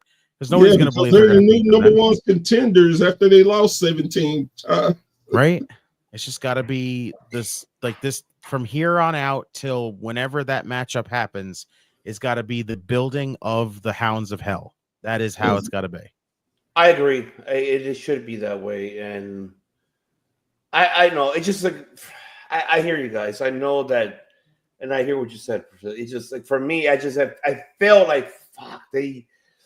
It was a great match. I'm not saying it was not bad. It just fuck they need not to lose already right away this quick. But I get your point why. But I just still didn't feel it. I understand analytically, but emotionally I'm like, no, why, no? Like, why? Believe me, I was disappointed knowing that they were going to take the L in this situation because again, big House of Black guy, now Hounds of Hell guy, but freaking, it's the situation. It has to be done. What has to be done, and that's it. Yeah. Right, because you don't, like you said, you don't want your top tag team going into this TV special or whatever in the hell it is, and you lose, and then turn around and beat Kenny and Will, and then think it's something great. No, you got to keep them strong. Right. I agreed. And I know that King Matthews III is saying, what do you guys think will win if WWE AEW happened? I predict WWE would win, but I would love to see a triple threat between Seth, Moxley, and Roman Reigns now and versus back then. I mean, that's a good call. I don't know full on John Moxley versus current Seth Rollins versus current Roman Reigns. I'll be honest. I'd rather choose Moxley. Yeah, honestly, I'd rather choose Moxley because he's more revolutionary of what he's always been a revolutionary throughout his whole career, even before WWE. Combat Zone Wrestling, he's done it prior to independent circuit, so that's was always been his model. So he's like, I don't see that at all. And I forgot to add because you brought it up. How do you guys feel? Before we close it out here, I forgot to add this. I apologize, we derailed, gentlemen. I just forgot to add off subject of Dynamite. Elijah, Ring of Honor. Yes. What the fuck? Why is that so perfect? I like it. I love it, but they better do something with it. They cannot crap on this. Yeah. They need to be the ones that beat Dustin and the Von Erichs whenever the Von Erichs come back. They need to beat them for the 6-man titles. I like that idea. I love that idea.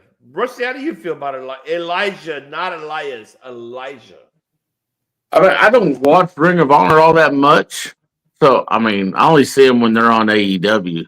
But I'd like to see Elijah and the Righteous on AEW. Really, I would like to see that. As long as one of them don't turn into Ezekiel, I'll be all right. I don't know.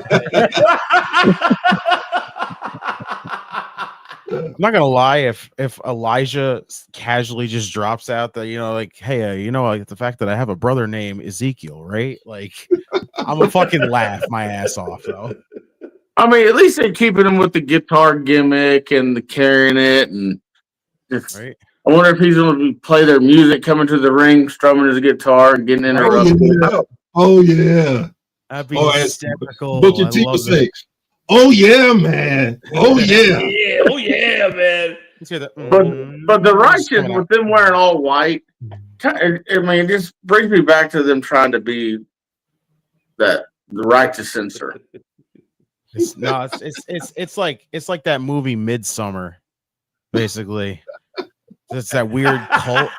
It's that weird cult where they're like, everything we do is right kind of situation. Like, bada boom, right there. So that Ring of Honor website or app, do you have to pay for it or is it free? Yeah, no, you got to pay for it. It's $9.99 a month. $9.99. I won't watch it then. I just don't see it being promoted as much, unfortunately. No, I'm glad you said that. I meant to cancel mine. I just did it when the pay-per-views are coming on. Then give me that 1 hour Friday night of Ring of Honor, and I'll be happy.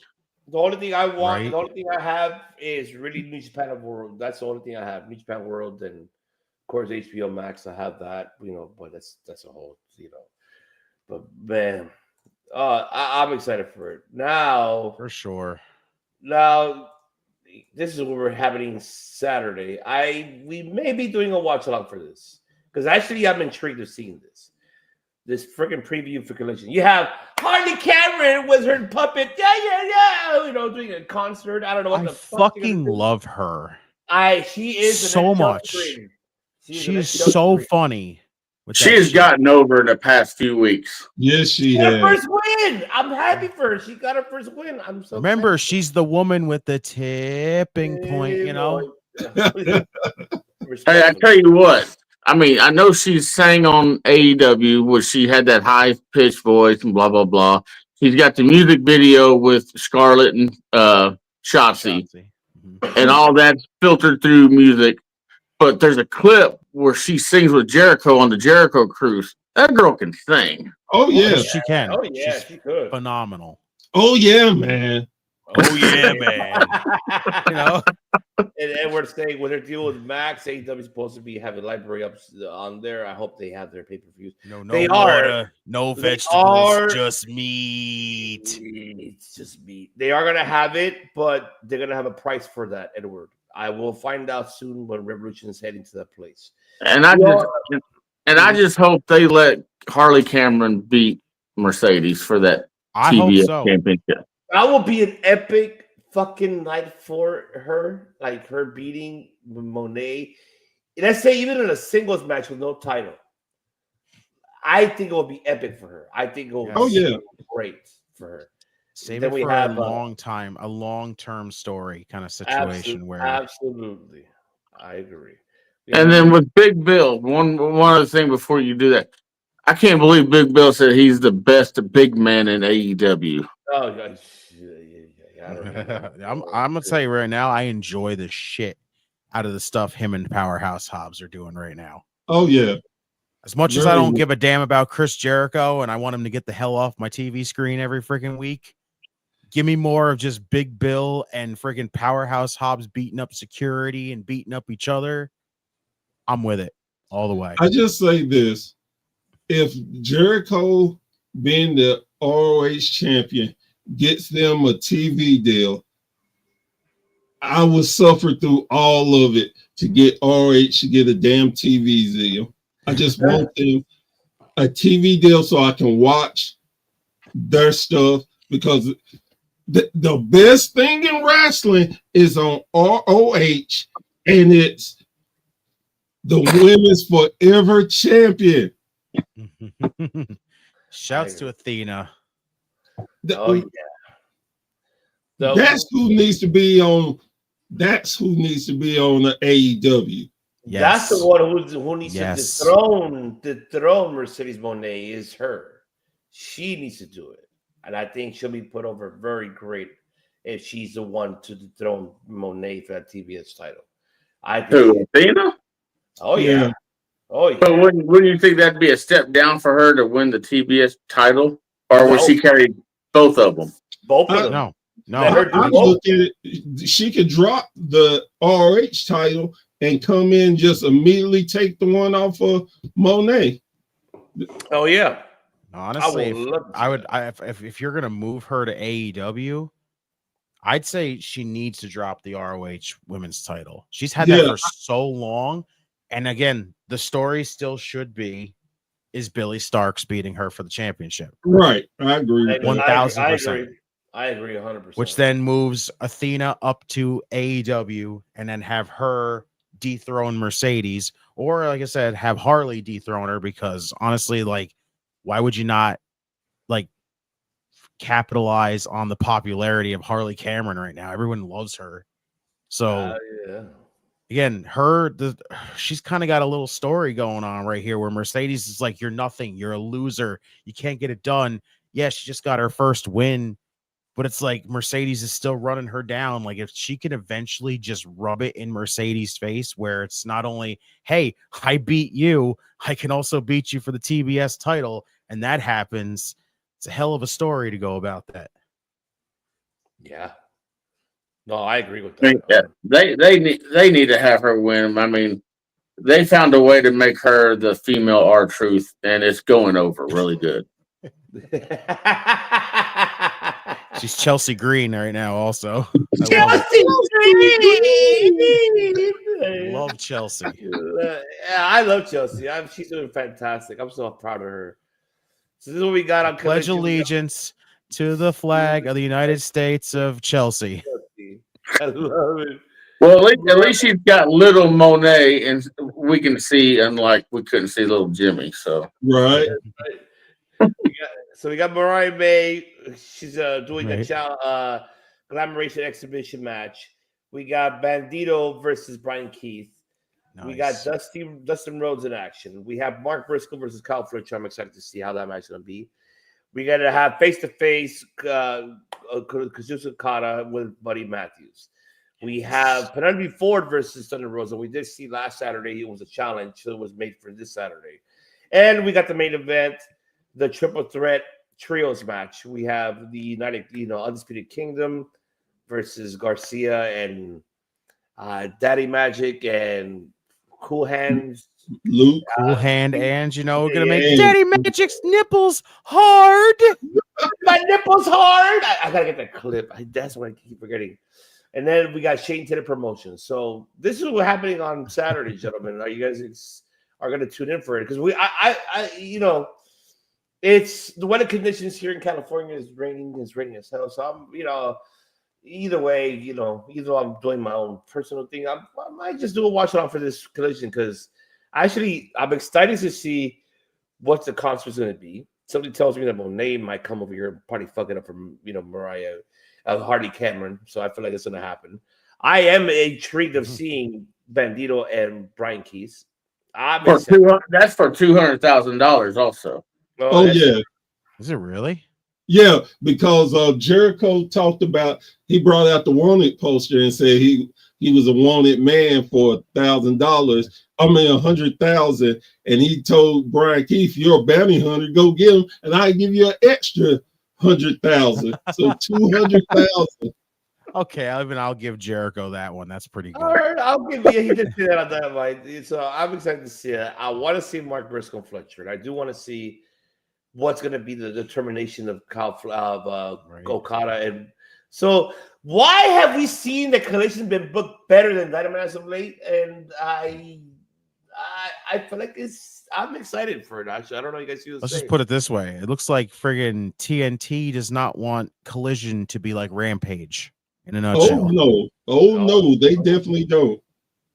Their Collision is more the mid card trying to build their name up. But like I said, with Penelope Ford versus Thunder Rosa, I mean, why? There's no story there. I mean, I wish Thunder Rosa was contracted up and move her to NXT or WWE and do something with her.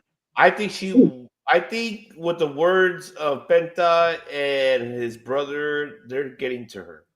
So I think she will. I'm just saying. I hope so. Just keep pumping up NXT's women's division. Come on, do it. And then back on Dynamite real quick.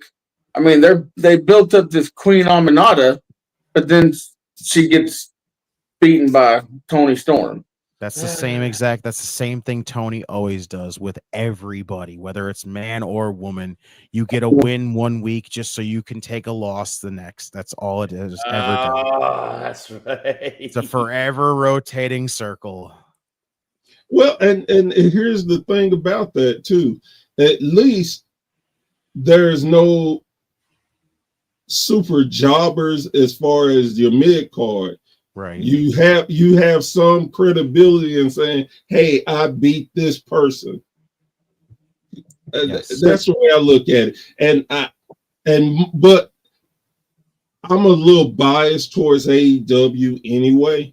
I like AEW a lot more than I do WWE, and it's just because of the style and the long-term storytelling, where a lot of people don't think it is long-term.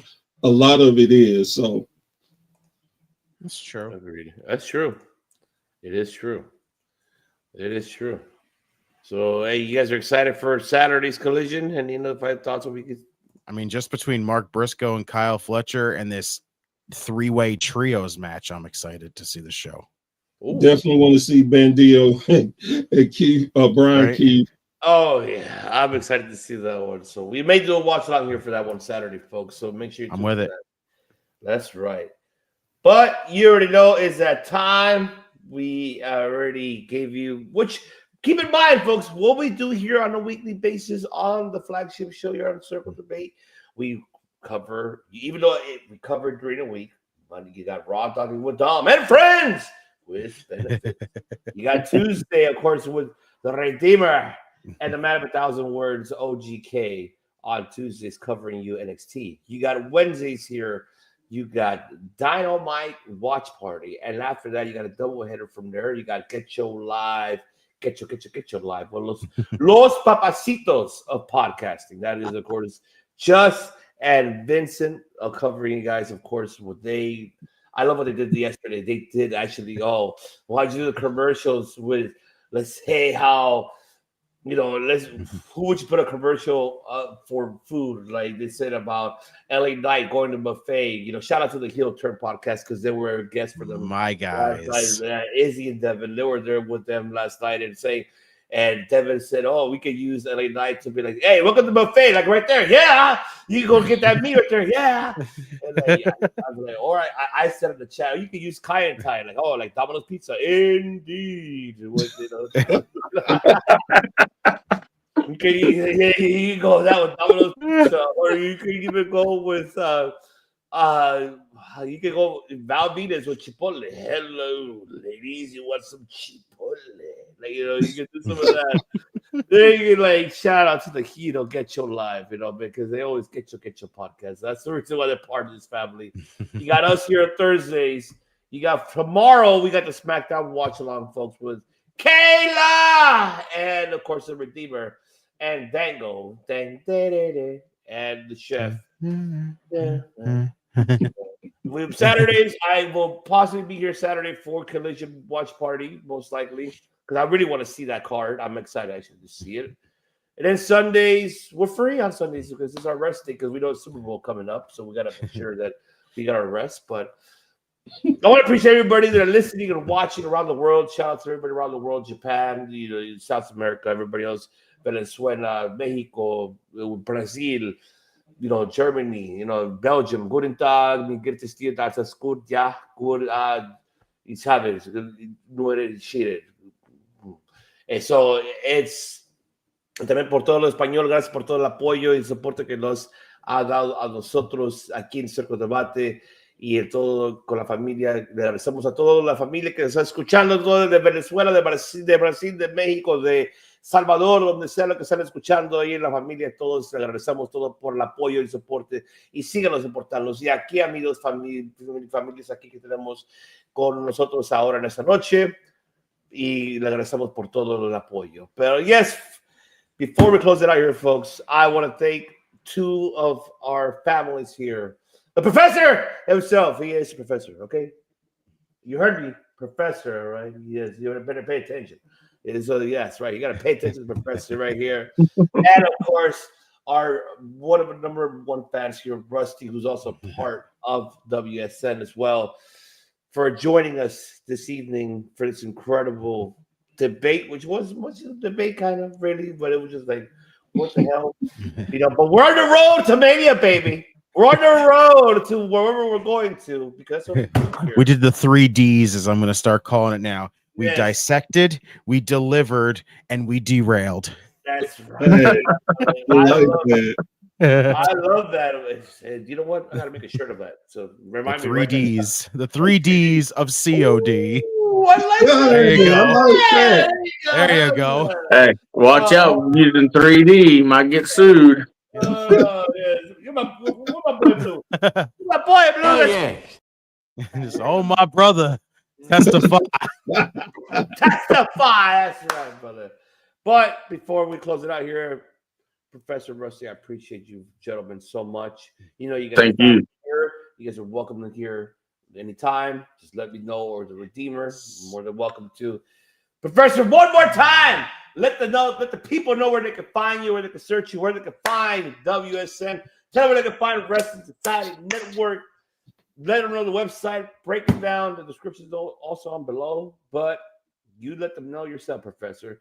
And I appreciate you coming on, and I hope you're welcomed again here to come with us again and debate with us whenever you want to. So you already know. I appreciate it. I definitely appreciate it. And you can find me and Rusty. You can find us on Facebook at the Wrestling Society Network. If you have anything to do with wrestling, we don't care. Join our group and share your wrestling experience. We love for you to express your wrestling. I don't care what promotion you're with, promote it. Get the fans to follow you because that is what wrestling is about. And you can find us on our website, thewrestlingsociety.com. And as I always say, without you, the fans, there would not be me. And I'm so grateful and thankful and blessed to be in the business I love for 51 years. So thank you. That's right. We thank you, brother. But remember, And, age is only a number. But Rusty, floor is yours, bro. Yeah, like I said, I'll mimic Bear. Just find me at the Wrestling Society Network on Facebook. Also, just if you want to send me a message, it's Rusty Roman on Facebook. Monday nights, I do a show called Watch Along, where we just watch videos and talk about it and have some yucks and funs. Bear has a show on Wednesday nights called A Bear's Thought, which this past last night was talking about territories and what matches back then still exist today. So you get some history with the Bear's Thoughts on Wednesday nights. So that's right. He is Professor Charles of professional wrestling for a reason. That's what he calls him, the professor, for a reason. That's what you know. I knew it. And if there's any wrestlers that watch I'm not gonna say your real name, but I knew it. All right, I already knew if there's anybody in the chat that's in independent wrestling, you can reach out to one of us if y'all want to do interviews to get your name out there. Get your name. We will interview you and let you have a platform to talk on. Exactly. Wow. Oh, and you can't forget on Saturdays, we have the B&B show with myself and Gavin the Blade Hayes. We have just fun with that. And from there, we actually have another podcast on Sunday, the Wrestling Society Radio. And that we talk about nothing but wrestling. We talk about the week past of what went on in wrestling news, and just give y'all what you want, and that's more wrestling news. Yes. Awesome. And if y'all download the app on Roku, Apple TV, Fire Stick, look for that symbol right there. That's right. That's the app logo right there. Absolutely fantastic. Redeemer, let them know. Well, you want to find me socials, Instagram, Facebook at End Time Wrestling Podcast, on X at JustinTime211. You can find the End Time Wrestling Podcast. It's still going to be hovering around. Again, maybe I'll drop some episodes here and there, but like I say, just put it in your feed so that when an episode drops, you know it's coming. But if you really want to find the Redeemer, it's right here on Circle of Debate. Monday nights for Raw Dogging, Tuesday nights for NXT, Wednesday nights for Dynamite, Thursday, flagship show, as you can see. Friday nights for SmackDown, Saturdays for either Collision, pay-per-views galore. We got you covered over here on this channel. We appreciate y'all. And as you see down there on the bottom, make sure you are subscribed. Hit the notification bell, hit that like button, share the video with everybody. We're on the road to 1,000. You guys are going to be the reason why we get there. So let's do this thing and appreciate our guys here from WSN for coming on here tonight. Oh, that's right, baby. Oh, yes. I love you. That's right. Man, if I ever get to a live event where I meet Jacob Fatu, I'm going to have him say, I love you, OPC. and record it for you. Yes. I appreciate you. You know, so I am, but he the forgets. Greatest clip we have. There's personal reasons why he will forget me, but I've worked with him in the independent circuit for a while, so he knows who I am. But all right. But you already know, folks. We appreciate you once again for everybody to tune in. Follow our familia right here, so right below. But you already know, folks. WSN and the COD. We don't just do podcasts. We talk about wrestling. We're talking about music. We're talking about video games. We're talking about, personal lives. Or please don't bust the 3Ds of COD. Yes, the 3Ds of COD or the Booker T going.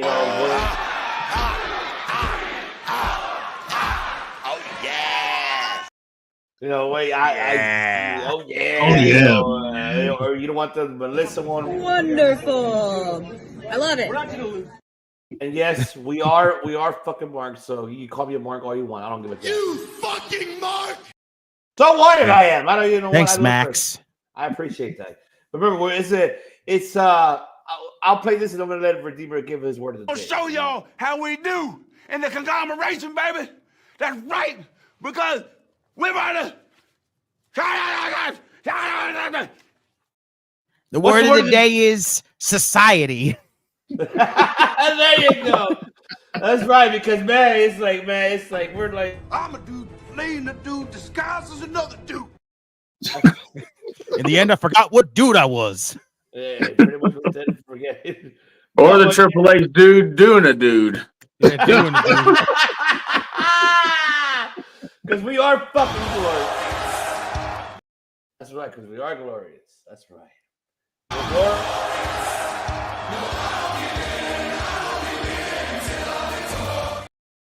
Yes, because until we're victorious. But until that folks already know, we don't do none of that. We do 3 letters, 3 words. And I'm going to let Redeemer say it. I'm going to say it. Oh, you know how it goes. We do so many things over here, including the 3Ds of COD now.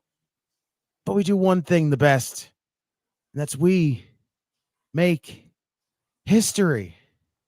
Buenas noches, everybody. Good night, everybody. Peace. Must bid you adieu, a goodbye, mwah, and good night. Oh my God, it's so great. Bang! Yes!